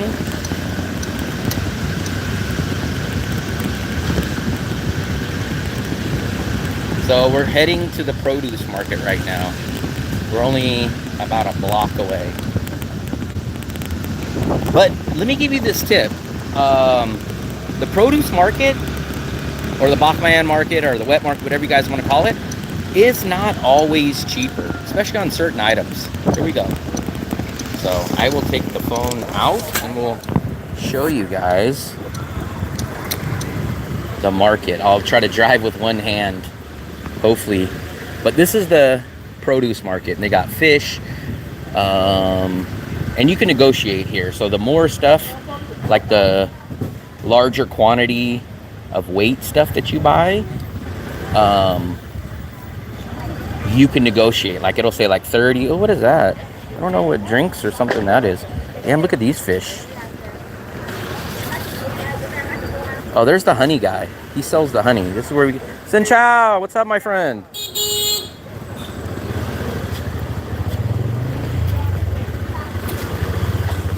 So you guys can come, but I'm telling you guys, everything's not always... Oh, here's the knife guy. So he comes here and he'll sharpen your knife. Oh. So you can come and this guy will sharpen your knife for you. We've seen a few people like this. I guess her knife is sharpened now. Very nice. So you can buy eggs, you can buy all your stuff here. Get you the Connect. The Connect on what?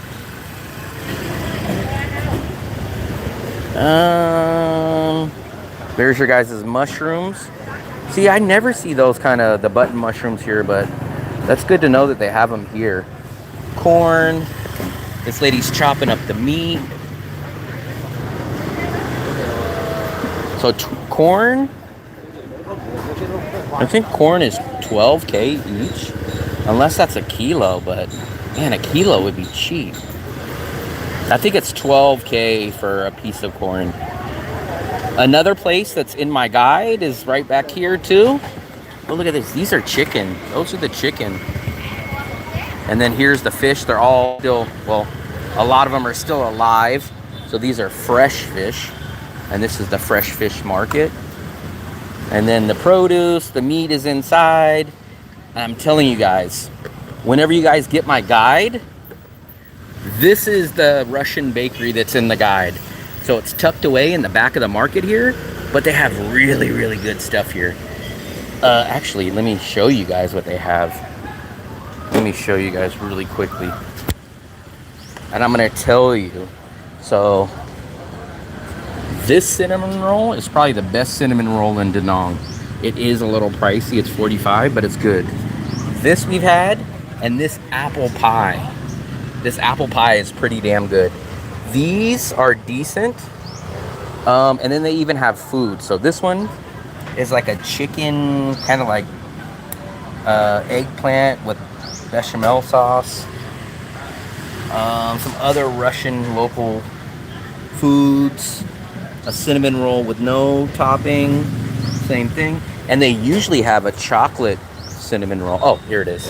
And they have a chocolate cinnamon roll. So check out this little local bakery. That one's in the guide too. So remember guys, I've been here for a little over 2.5 years. Rod, I'm not sure what it actually means, but it is a Russian bakery. And a long time ago, when we first started coming here, the Russian owner used to be here. But all these little spots are coming from someone, like I said, all the places that are in the guide are all recommended by me. These are all places that I would go to or still go to or would recommend to you guys if you guys ask me questions like, where's the best ATM? Where's the best this? So those are all in the guide. I've never had their food. I've had their pastries and stuff, but I've never had their actual food. But their pastries are good. I had the banana bread. I think the banana bread was okay. I'm very picky with banana bread. But their apple pie is awesome, and their cinnamon roll is awesome. Yeah, usually, so here's my logic. If there's no price on something in Vietnam, usually it's negotiable. If there's a price even written on a cardboard, like you've seen over there, that's usually negotiable too. The only time things aren't negotiable, in my opinion, is usually like restaurants and foods, places like that, or convenience stores, stuff like that. This is Bry Pit. I'm running into all these places today. So Bry Pit, actually, this is like seeming like a commercial, but this place, we just tried this place out. This is a South African restaurant, South African barbecue place. We've had their 2-for-1 burger deal, which is actually today. I think today is Wednesday, right? Yeah, today is Wednesday. So today, what's up, doggy? What's up, buddy? So today, they have a buy one burger, or they have basically get 2 burgers, fries, and 2 drinks for like $250,000, which is like $10. Tuesdays and Thursdays, they have the two steak dinner. So try that place out too. We have not tried the steak, but we tried the burger. And in my opinion, that place, at least from the time that we went there, had the best French fries that we've had in all of Vietnam. Their fries were awesome.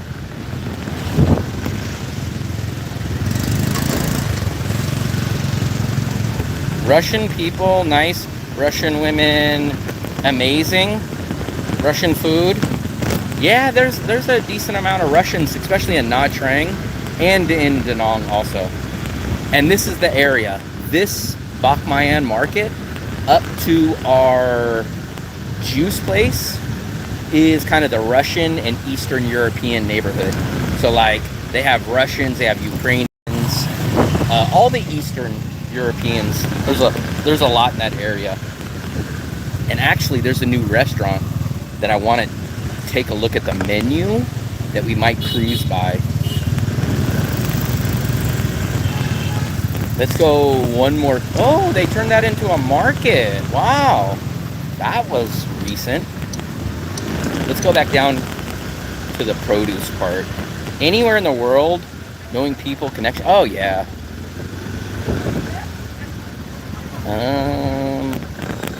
Is the sewing lady here? I haven't seen her in a while. The sewing lady. Oh, here she is. Look, this lady right here to the left, she has a sewing machine. That's an old school 1930 sewing machine. And you'll bring like your jeans that are ripped or a bag that's ripped, and she'll do that. Fluffy brought my one bag down here that the zipper broke off, and she repaired it. And I think she charged 30 or 35K, which is like $1.50 to completely put back a broken zipper on one of my bags. And I was shocked. It only took like an hour, and it was only like 30, I think it was 30K.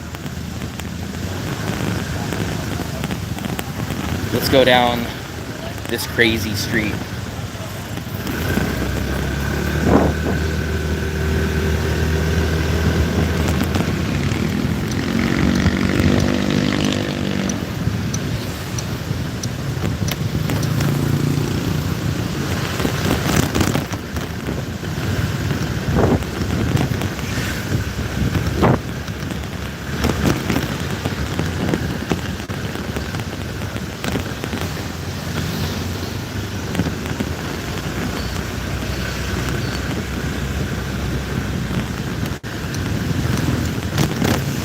Look at that coconut just rolling. Where's that coconut going?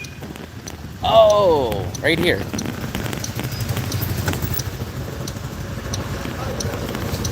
Damn, a whole bag. You got it? Heavy. Damn, that bag's heavy. He must, oh, it fell out of here.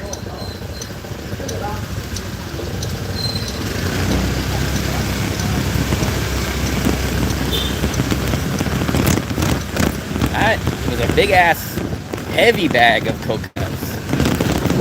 Coconuts for the whole city.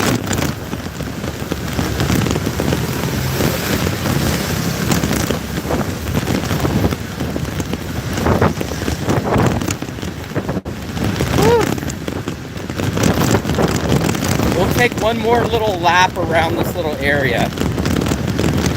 We've been doing live for almost 3 hours. My day is ruined. I got up at the freaking crack of dawn. I know I'm gonna be worn out later. I just know it.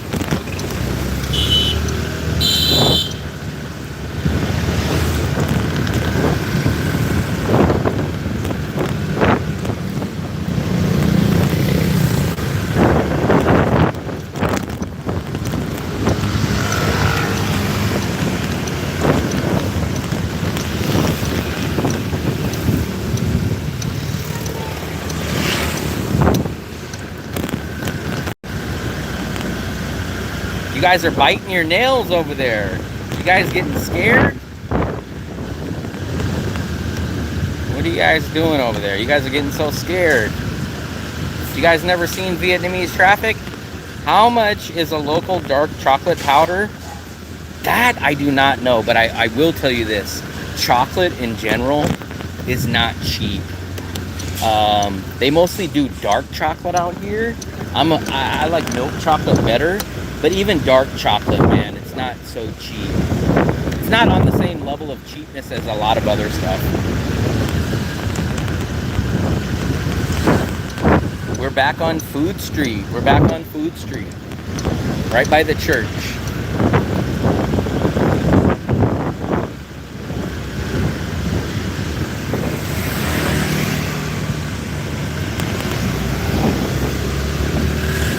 Damn, everyone's grabbing drinks. See, it's starting to warm up. I can feel from just about an hour ago, it's definitely went up about 5 degrees. Starting to get warm. Starting to get warm.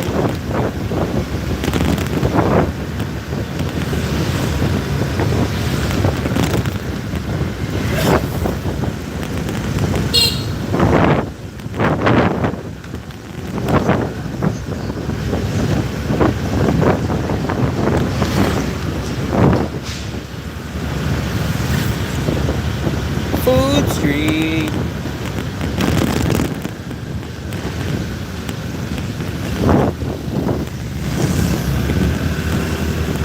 You know what? Maybe we'll go stop one more place. I got one more place in mind. And then I think we'll call it a day. But it's real chocolate. I just have not been able to find cheap anything chocolate here. And I'm not a big fan. Europe and Asia loves dark chocolate. And Americans are more used to the sweet milk chocolate and stuff like that. But Europeans love that damn. Europeans and Asians love the dark chocolate. And remember what I told you guys. I'm not a big fan of bitter.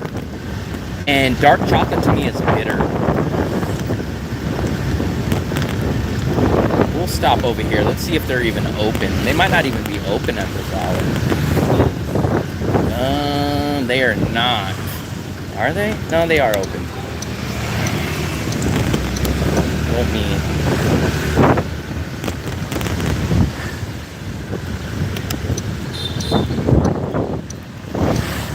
Bonnet apla. Let's go stop over here.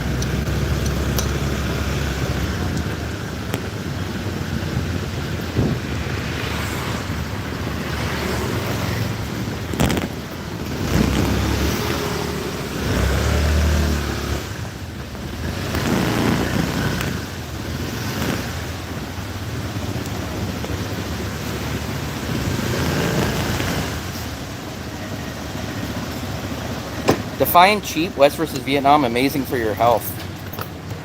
Yeah, it's just, I mean, it's just not in the budget. Especially for chocolate that I'm not a big fan of, especially dark. Let's put this here. Let's put this here.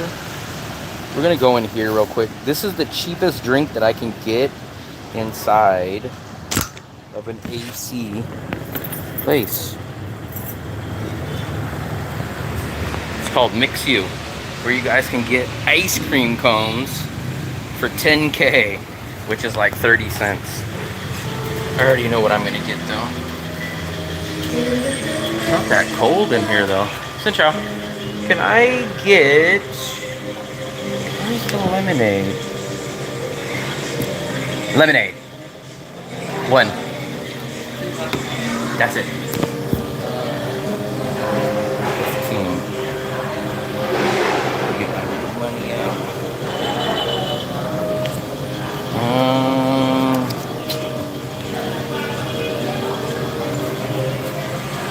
I just have a 10.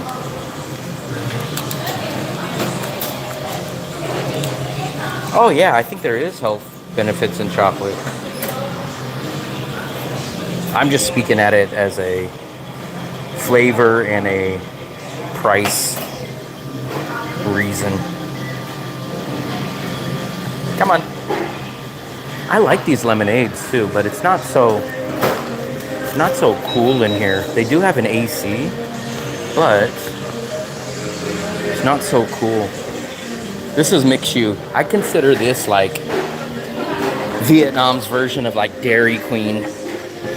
15K for a lemonade, and the lemonades are pretty good here. Huh. Yeah, I know. I need to start carrying my water bottle around more. Definitely. They got 3 ACs. 1, 2, 3, and it's still not cool in here. I might have to go sit outside since it's not really that cool in here.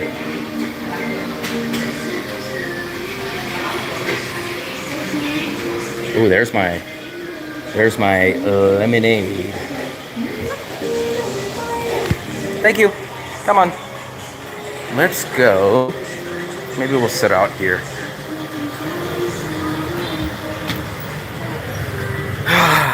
It's not much cooler in there than it is here, so.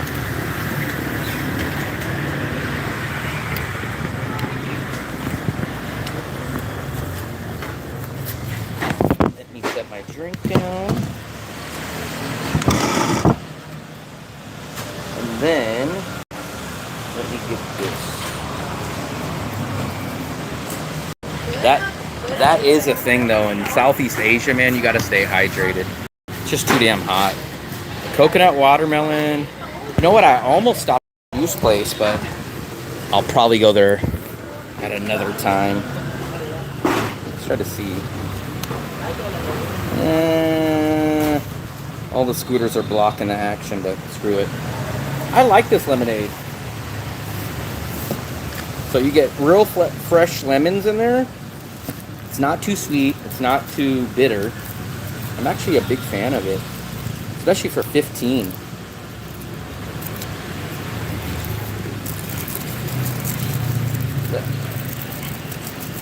Yeah, we use the pink salt. Pink salt, coarse salt, sea salt. That's the only kind of salt I use.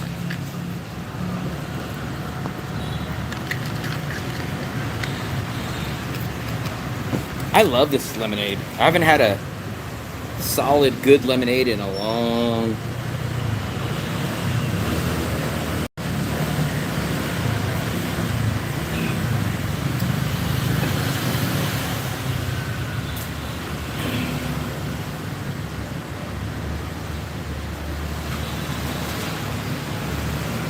It's starting to warm up now.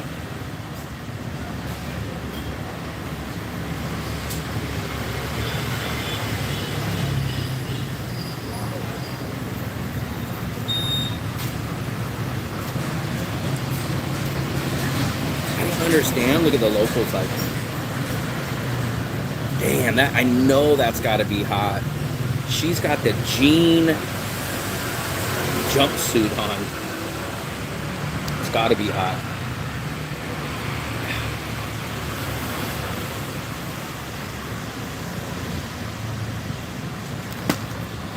That lemonade is good. Can't go wrong with that. Mix you. Woo.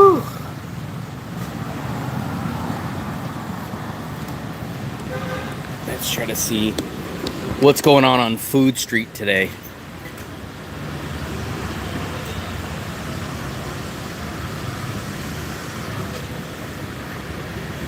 I'm not a fan of sugarcane. So I've had sugarcane a few times. I've had one of them that was decent, but that's technically how I found out about Trautalk. Because I think one of the first times that Fluffy ever got sugarcane here, most of the sugarcane juice spots, they will sell sugarcane and they will sell Trautalk. They usually sell both of those. And I said, screw it, give me that one. Because I knew I didn't really care for the sugarcane the first time. So I said, what's that? And they said, oh, it's tea. And I said, looks like an iced tea. I said, screw it, let me try that.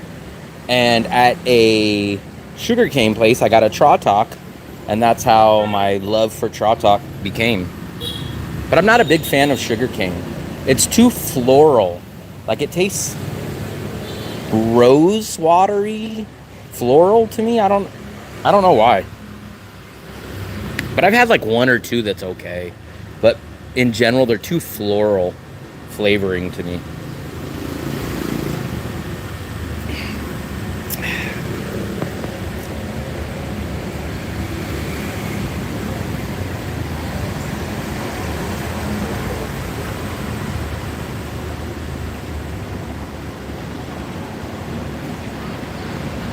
Wow, 3 hours and 22 minutes. Maybe we'll wrap this up soon.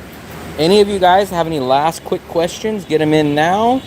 I'm gonna kill off my lemonade. Look at this guy riding with one hand in those poles. That's crazy. Just imagine if he has to slam on those brakes. Those metal poles become Olympic javelins. Too sweet? Which one? The sugarcane? To me, it wasn't too sweet. It's just, it has a weird flavor to me. It's like floral. Like, I think I had like a rose water juice before, and it like has that same floral type of flavor to me. Karaoke. Maybe that's where we go do karaoke.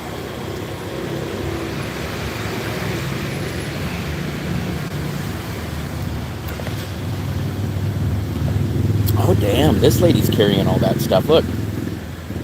She's got a whole freaking scooter full. Yeah, I get the watermelon juice at my other juice place all the time. Pineapple or watermelon. Man, this lady ain't playing around. Fill their suitcases with massive savings to bring back home? I don't know. What would you bring back? It'd be hard. Because for one, you're most likely going to have to pay for a bag, a check-in bag. And then what would you get? And it would have to be small enough that you can bring a lot of them. Look, this lady ain't playing around. She's loaded. Look at that. It's crazy, man. Ladies here do construction. They do everything here. Look at that. Women here will do any job, man. Look at that. Going down the wrong way with all that. That's crazy.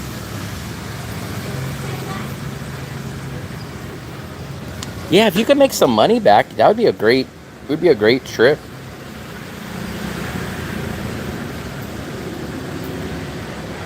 It's hot, man. In the past, look, I'm even sweating in my arms from just sitting. About an hour ago, it was perfect, but I bet it's cracked into the 90s now. That's why you guys need a nice cold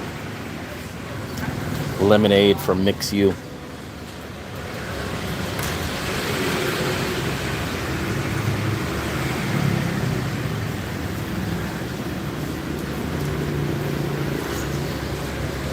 Kilos of matcha. Maybe. You would have to figure out how much you buy them for here, how many you can fit into your suitcase or your bag, and then you would have to know you have a consistent buyer in the USA. Then you would have to do that math equation, and it might be worth it. I mean, out. Ăn của nó luôn hả? Lấy ra luôn. Look at all these scooters. They're definitely not from Mixu.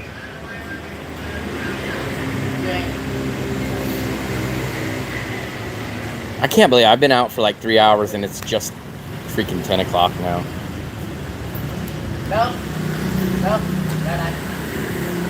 Oh, I just checked the weather.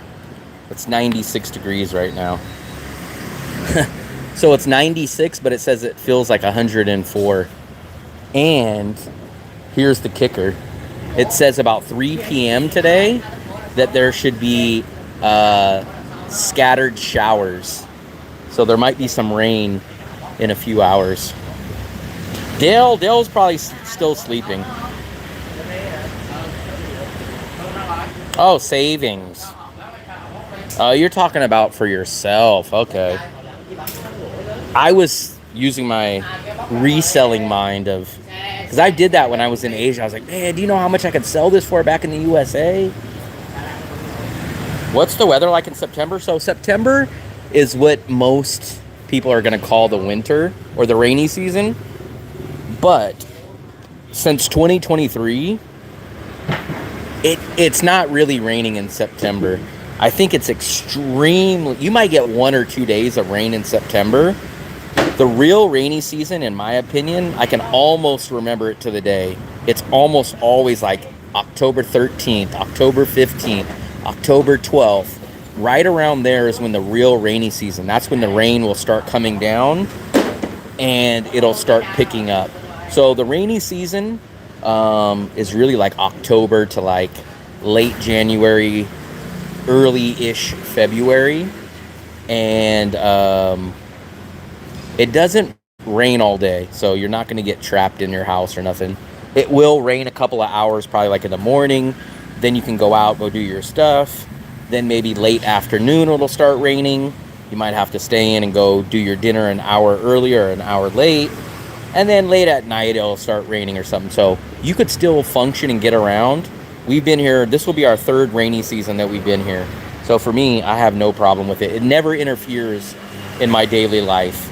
Now, I might get wet a little bit, or every once in a while I'll say, oh man, I was going to go do this today, and you can't. But 99% of the time, it's not going to ruin or change your plans.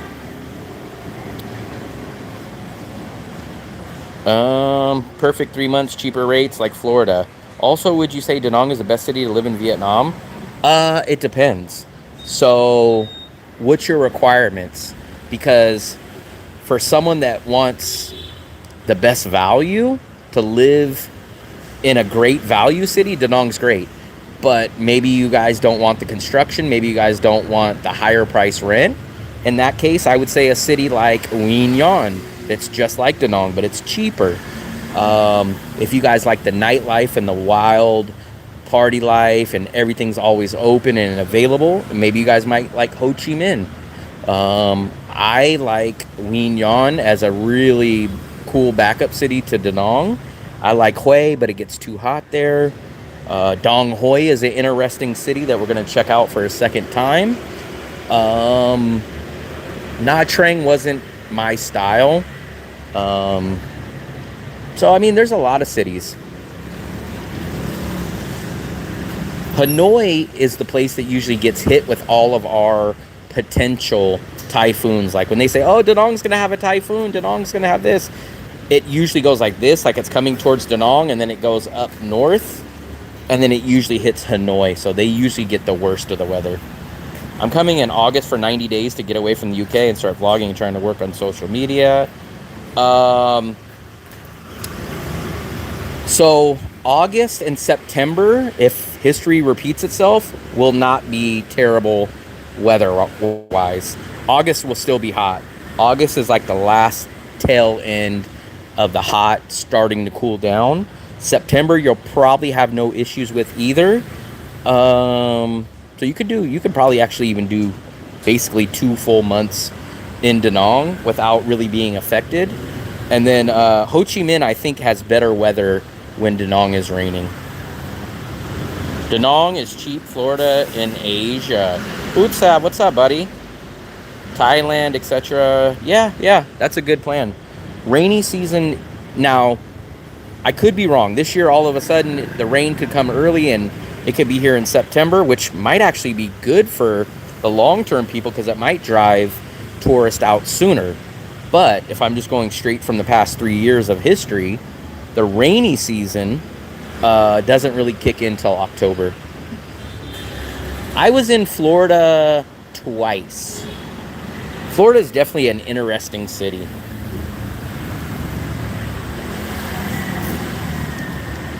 Yeah, so here's what Wien Yan is going to be what Da Nang was 10 years ago.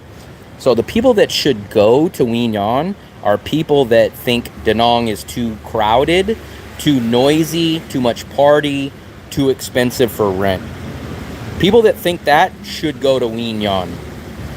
People that want the nightlife, the party life, the cool vibe, the expat community, they need Da Nang.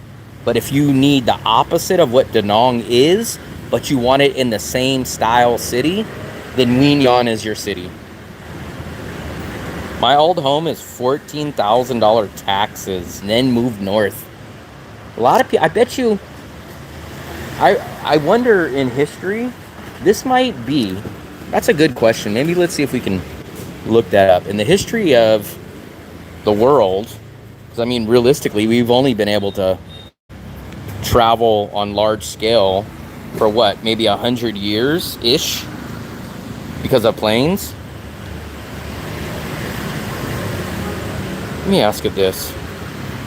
In this time frame, are we living in a world that more people have traveled or moved outside of their home cities / states / countries than any other point in history?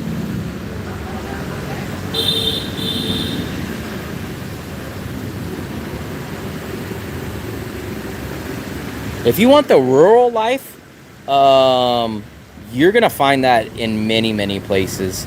You're just going to have to pick which region. Do you want North Vietnam? Do you want Central Vietnam? Or do you want Southern Vietnam? They all have their pros and their cons. And then you're going to have to figure out some cities on that. Yes, based on all available global data, more people are traveling and moving outside their home cities, states, and countries than any other period in human history. This isn't an opinion, it's directly supported. The global transition, mobility, come on, let's get to the hard facts. Wow, listen to this. International migration is also at the highest level ever recorded. The UN Population Division reports 304 million people live outside of their birth country in 2024. And that's up from 77 million back in 1960. So quadrupled in 60 years. Wow, very interesting. Yeah, and you got to accept the visa run. So that's another thing about living in the rural cities. That's why Wien Yan right now isn't really an expat long-term decision, because as far as I know, there's only the bus visa runs in Ho Chi Minh, Hanoi, Da Nang, and I want to say one other city. Why can't I remember the fourth city? So you're going to have to be close by either a visa bus run company, or you're going to have to do the visa run on a flight. So you're going to have to be close to an airport. No, it's not a party spot. It's basically what Da Nang was 10 years ago. So whatever you guys think Da Nang was 10 years ago, that's probably what Wien Yan's daily life is like. But it's a great city. They got a river. So when I go there, it always reminds me of Da Nang. They have a riverside and they have a beach side. And the layout just reminds me so much of Da Nang. Food is good. You can get 2-bedroom apartments on the beach for like $8 million, which is like $300. $300 you can get 2-bedroom apartments on the beach.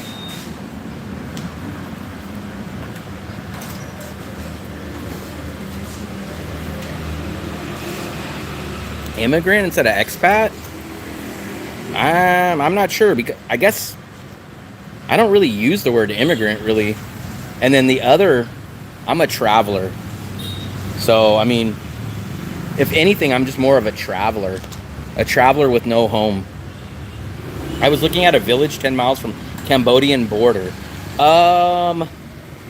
Just because it's by the border, though, you can't necessarily do a same-day visa run. Some of the places are not 24-hour or same-day visa runs. Yeah, Da Nang was 12 years ago. Da Nang supposedly only had like 2 beachfront properties that you could stay on.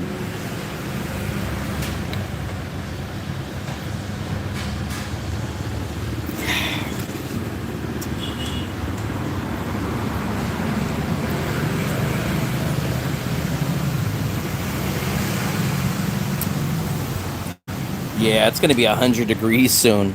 In about an hour, it's going to be 100 degrees. And then about 2 or 3 o'clock, it's supposed to be raining. That's crazy. 100 degrees, and it's about to rain.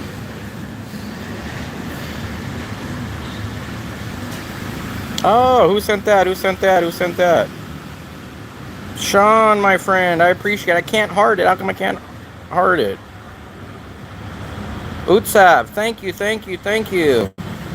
Thank you, guys. Man, it doesn't let me heart them, though. Wait. Oh, I can heart this one. Let me see if I can heart the other one. I can't heart the other one. I don't know. That's the weird thing. So when I came to Vietnam, our plan wasn't to stay here forever. Like, if you would have asked me at the time, I would have thought, we'll probably be here for 1 or 2 visa runs, maybe. So 3 months, 6 months, maybe 9 months or a year. We never came here with the plan that we were going to be here this long. We just have not found a better spot overall. If I found a better spot tomorrow, I would have no problem going to it. But I've realized it's extremely hard to find what we have in Da Nang. We would have to give up too much. And the trade-off of giving up what we have here to what we would get in another city is not worth it for us at this point. Hey, I appreciate it, Sean. Miss, what's up? Mobile hospital during the war, Da Nang. You had to get shot to visit? Wow. I am from the USA, but this is Da Nang, Vietnam. And we are at exactly 10:30 in Da Nang, Vietnam. I have a little backup plan. Let's say, worst case scenario, let's say Vietnam stopped the 90 days or whatever. I have a legit legal way to get around that. If that ever comes around, I'll mention it to you guys and I'll discuss it. But I have that option. And then even a fallback option from that would be go get a teaching job and try to only work 1 day or something very small and get a TRC. So a TRC, I could stay here for the whole year. And then if that second backup plan falls through, then we would look at maybe going to another country. So we have 3 options. I'm not worried about it. If you ask me, someone that does put a lot of thought ahead of time and worry about things that I can't predict, I'm not worried about the visa being changed at all. It doesn't make any sense. There's not one legit person that can give me a reason why the Vietnamese government would get rid of the 90-day visa. The only people you ever hear talking about getting rid of the 90-day visa are usually white expats that live here because they married a Vietnamese lady. They want to stay here and they don't want you here. So they keep posting on Facebook, yeah, as soon as the government stops all these criminals from doing this. And I just talked about this. It's Vietnamese government knows how many times you've done a visa run. They know that you're doing them. That is in the law. They have to approve them. So all these guys that get on YouTube and scare you about the visa run or the visa requirements changing, all they're doing is they're trying to get views and they're trying to scare you. It's not going to happen. It's not going to happen until they have a new long-term visa. Now, if they get a long-term visa, like a year or longer, then possibly I could see the 90-day tourist visa going. Ride it till the wheels fall off. When it changes, move to another deal. Indonesia got Vietnam visa shortened to 14 days from 30.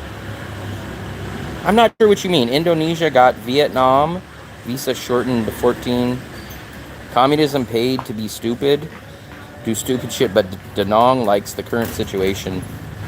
Cambodia, yeah, I'm very curious about Cambodia. I don't think Cambodia is gonna match up to Da Nang, but I'm curious. We will get to Cambodia at a certain point, maybe even very soon, but we'll see. We'll see. We will see.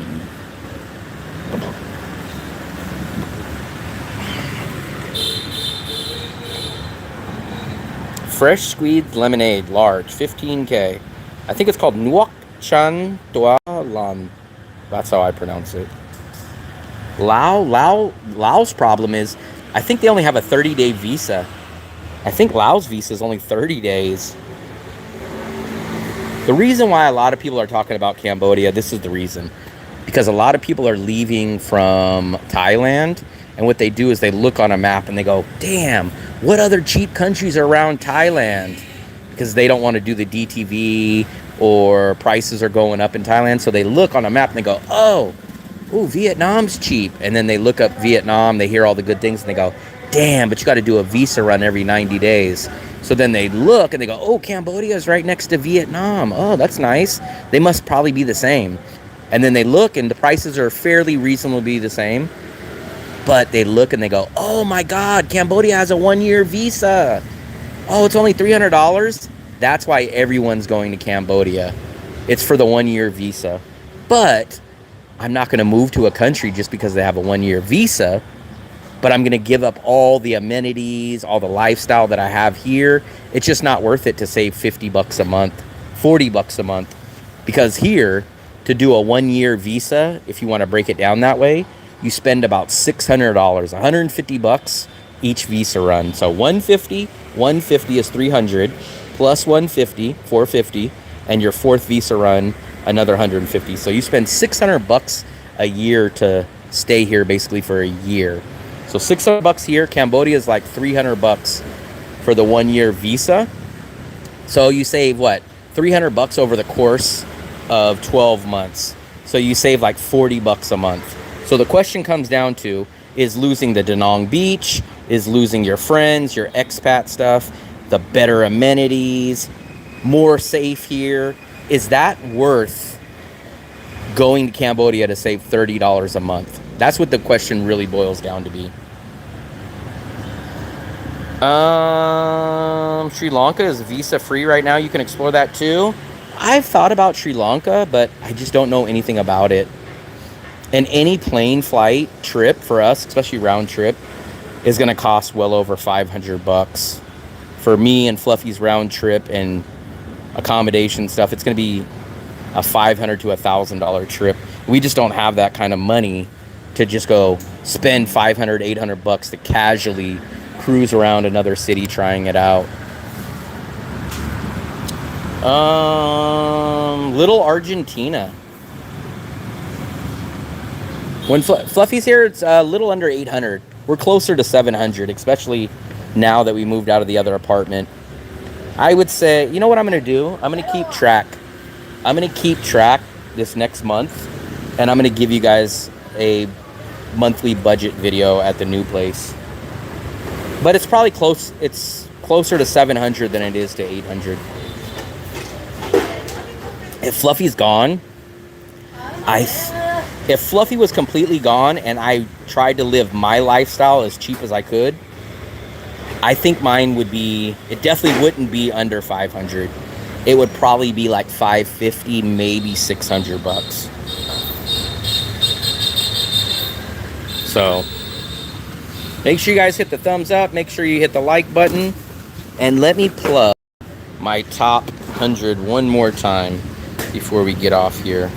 So I'll show you guys exactly where to go. If you guys go to my channel,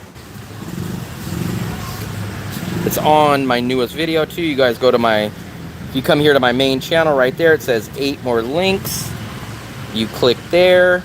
Here's all my information. You go to top 100 places in Da Nang, and there you guys go.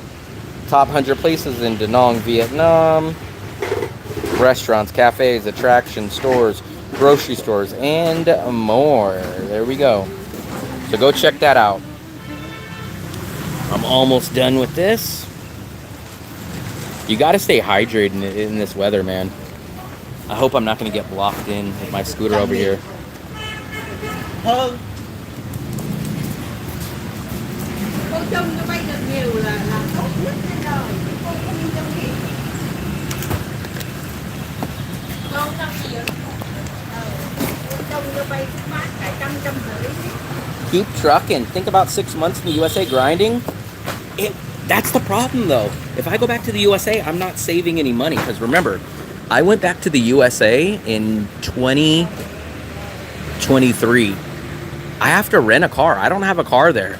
You know how much renting a car in the USA costs per month? Back then, I was paying about $800 a month to rent a car. I couldn't walk. In my city that I would go back to, it's not a walkable city. So first of all, I would have to spend a minimum of $800 just for the rental car. Then I don't have an apartment. I don't have a place to stay. So I would have to rent a cheap hotel. California, in the Bay Area, a Motel 6 that you might or might not get shot in the parking lot is going to cost me at least $100 a day. So we're looking at maybe you can get lucky and say, hey, can I stay at this hotel for $2,000 a month?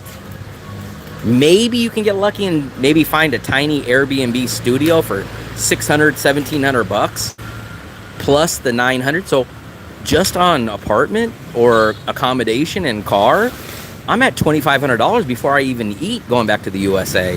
So going back to the USA, I'm not saving any money. I do have family, but there's no family I mean, like I said, I've been working on I've been paying my bills since I've been 16. I bought my own car. I put myself through college. I've lived my whole life on my own. So not my whole life. I didn't raise myself in the forest and stuff, but I just don't have a place that I could just be like, hey, can I just crash here for a few months? Like, no, I don't have an option like that. Yeah, in San Francisco you could, but the problem is with the prices I just told you guys, that's in my city in the Bay Area, which is the cheapest city in that whole area. Now, if I went to San Francisco, you can at least almost double those prices. So I would have to make like 6 or 7 or 8 grand a month just to pocket any money. Yeah, I don't have that option. That's why going back to the USA is not an option for me. It's crazy when I hear people like, oh yeah, I'm gonna go stay with my parents, and they're like, really? And they're like, yeah, there's a spare bedroom just laying around and I could stay there for as long as. I'm like, man, that's awesome. I would probably make more trips to the USA if I had something like that, but I don't have that set up. Yeah, if I went back to the USA, I wouldn't be saving any money. The only reason I would do it was to go for like 4 to 6 months and figure out like a way to like travel on the road and just pick up jobs, so that I could get more credits or bump up my income for when I retired. But it wasn't really to go there to make a bunch of money. Now, the only way I would probably go back to the USA is if I landed some kind of dream job. Like if someone was like, hey man, I seen your YouTube channel, man, you're such a great person that reviews restaurants. We have this job. We're gonna send you all across the USA or all across the Middle East or wherever, and all you're gonna do is you're gonna go do reviews. You're gonna write these reports and document back whether we go back, and we will pay for your hotel. You'll be traveling full time. and you'll review. If someone would give me a job like that, I would think. It wouldn't be a slam dunk, but I would definitely think about going back to the USA for like a job where I wouldn't have to have an apartment, where I'm just basically full time on the road, and they're like, hey, you go there, we pay for your hotel, we give you a daily stipend, and you go and do this. I would think about something like that for maybe doing like 3-5 years. That would be the only situation where I would think about something serious. Yeah, that's why I said they would have to be like a dream job.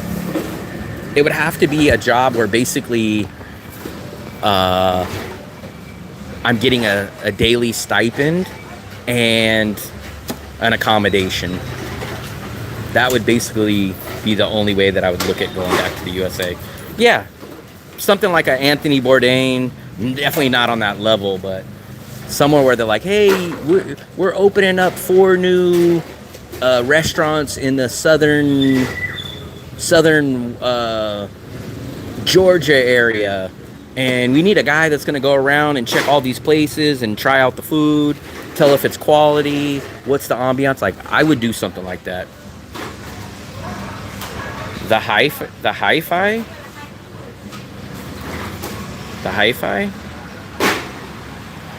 Oh, I will do part-time. My kids will get a free home, and I get a season. Yeah, that's very nice, man. I wish I had that set up. I mean, there's pros and cons that come with a lot of stuff. Oh, they're weighing that. So I guess they weigh the, what's it called? Cardboard. So when I was 16, the day that I turned 16, I got my license. I was already working since I was 15. Saved up all my money. I bought my own car. When I went to college, I paid out of my own pocket. So I'm used to always figuring out a way to come up with money. I could sell ice to Eskimos.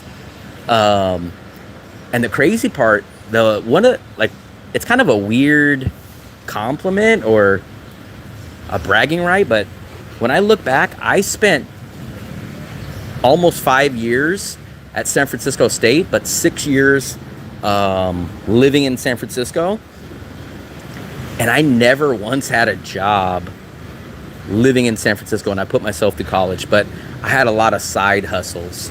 So whenever I had to come up with money, I figured out plans.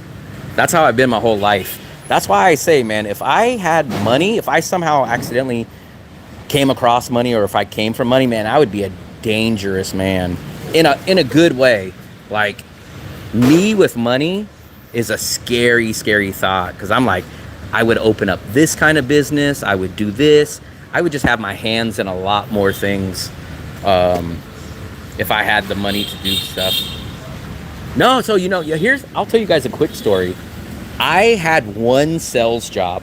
So I worked at a Chevy / Mazda dealership. They sold new and used cars.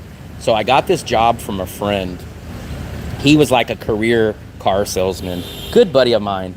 I haven't seen him in a long time. I'm sure he doesn't watch this channel. I don't even know if he even knows that I left the USA. I haven't talked to him in a long time. Isaac, good guy. He was like, hey, Will, I know you need a job. This is probably 2013, maybe 14. Probably 10, 12 years ago. And he goes, I can get you a job at the dealership. And I was like, what the hell? I was like, I ain't never sold cars. He's like, nah, man, they hire anybody. But the car business is its own little world. So basically the reason why I took the job is because he told me, he goes, there's a thing called a draw. So in sales, or at least car sales, they guarantee they'll give you at least $2,000 a month, whether you sell any cars or not. It's called a draw, because no one would really go take a sales job and not guarantee any money. So they have to give you a draw. So I went there, long story short, I ended up working there for about 3 months, and I was just like, man, I wasn't in the right mindset. It wasn't the product I wanted to sell, but I needed a job at the time. I actually sold, it was either 3.5 or 4.5 cars at the end. But the job, man, I just didn't. My heart wasn't in it. But if I would have got into that at a younger age, or if I was selling things that I believed in and knew about, I think it might have been different.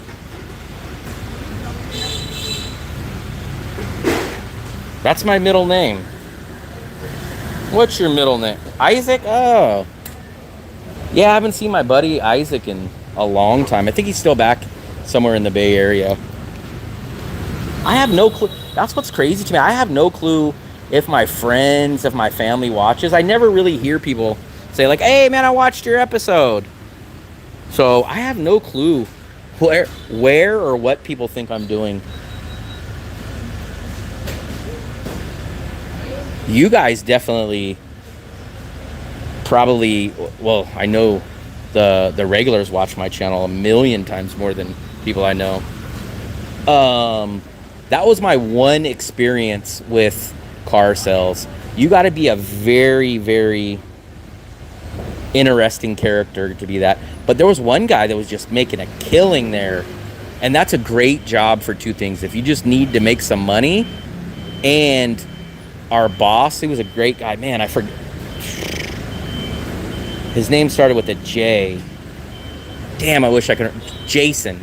I think his name was Jason. Our manager was a cool ass guy.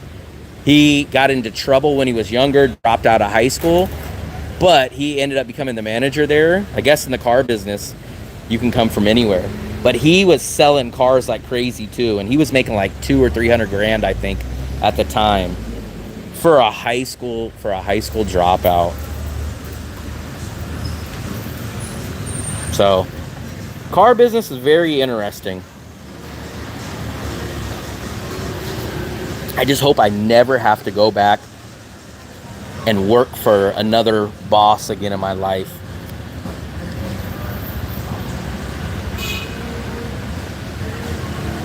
Yeah, man, that's the hard part is like, I understand you guys see my life through the YouTube screen, but man, I'm like, I hate to sound like, what is that called? Like sympathy time or whatever, but one, I'm trying to live my life. Two, I'm trying to make money. Three, I'm trying to make videos. Four, I'm trying to survive. Five, I have a relationship. So it does wear you down to try to balance all these things.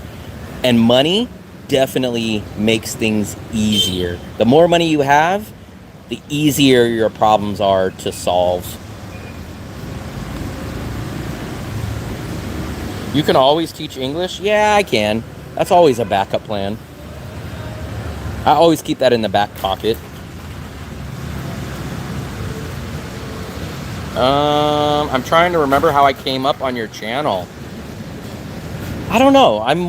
I wish there was a way to find out like what number. Oh, look at that big ass. How would you like to be behind that? I wish there was a way to find out like what number subscriber you guys were. But my first real videos were like Manila, and this is like 3 years ago, not the Manila from a year ago. And then I did a few Bangkok videos, but those got very little views, and they weren't full videos. They were like 1 minute clips. Ba bum bum bum bum bum bum bum. It's hot, man. I should say it's humid.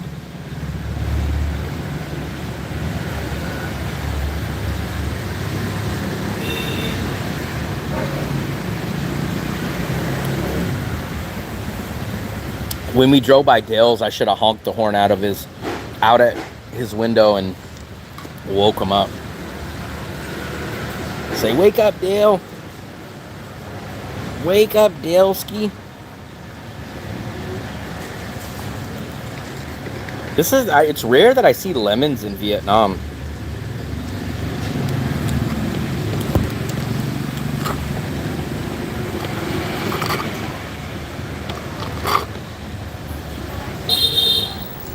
I kind of feel bad for that guy. I think I either suspended finger job for 24 hours or a full ban. I'll have to go back.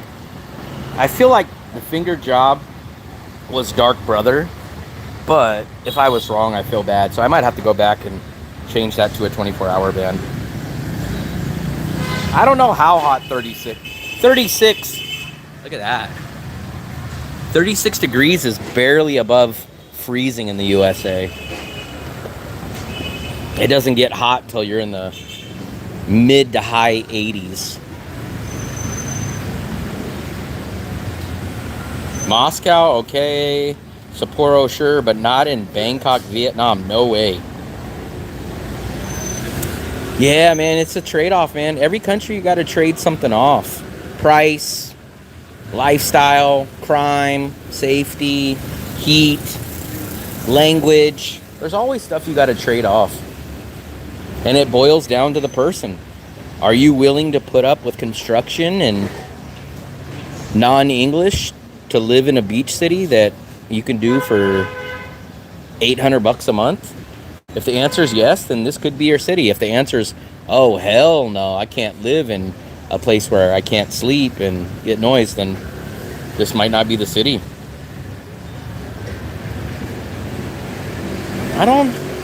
You know who would be a good person for Dark Brother to hang out with? Philip. Those two guys can sit and talk for hours. They'll have the whole world figured out. If you just put Dark Brother and Philip in charge of the world, all of the world's problems would go away when we have world peace from those two guys. No trading offs in Moscow and Sapporo. Is Moscow cheap? How's the weather? See, it could be. Oh, I'm sure Moscow snows. Remember, I'm from California, so I wasn't in the snow. I've only been in the snow one time in my life, and that wasn't until I was like 39 or 40 years old.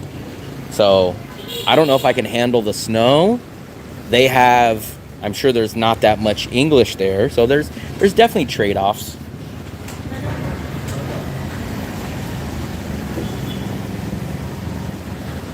Yeah, Philip's always rambling on his live streams.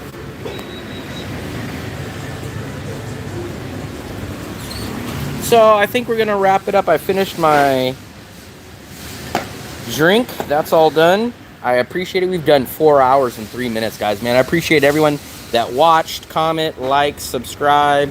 Go check out my guide, top 100 places. And make sure you guys subscribe. I might do a live stream later on today or tonight. We will check. But I appreciate it. Like I always say, you guys don't have to go home, but you got to get the hell out of here. $7 Wi-Fi, $40 utilities, $1 eggs, 50-cent baguettes. That's exactly what we get here. Sometimes even cheaper than that. So, happy travels.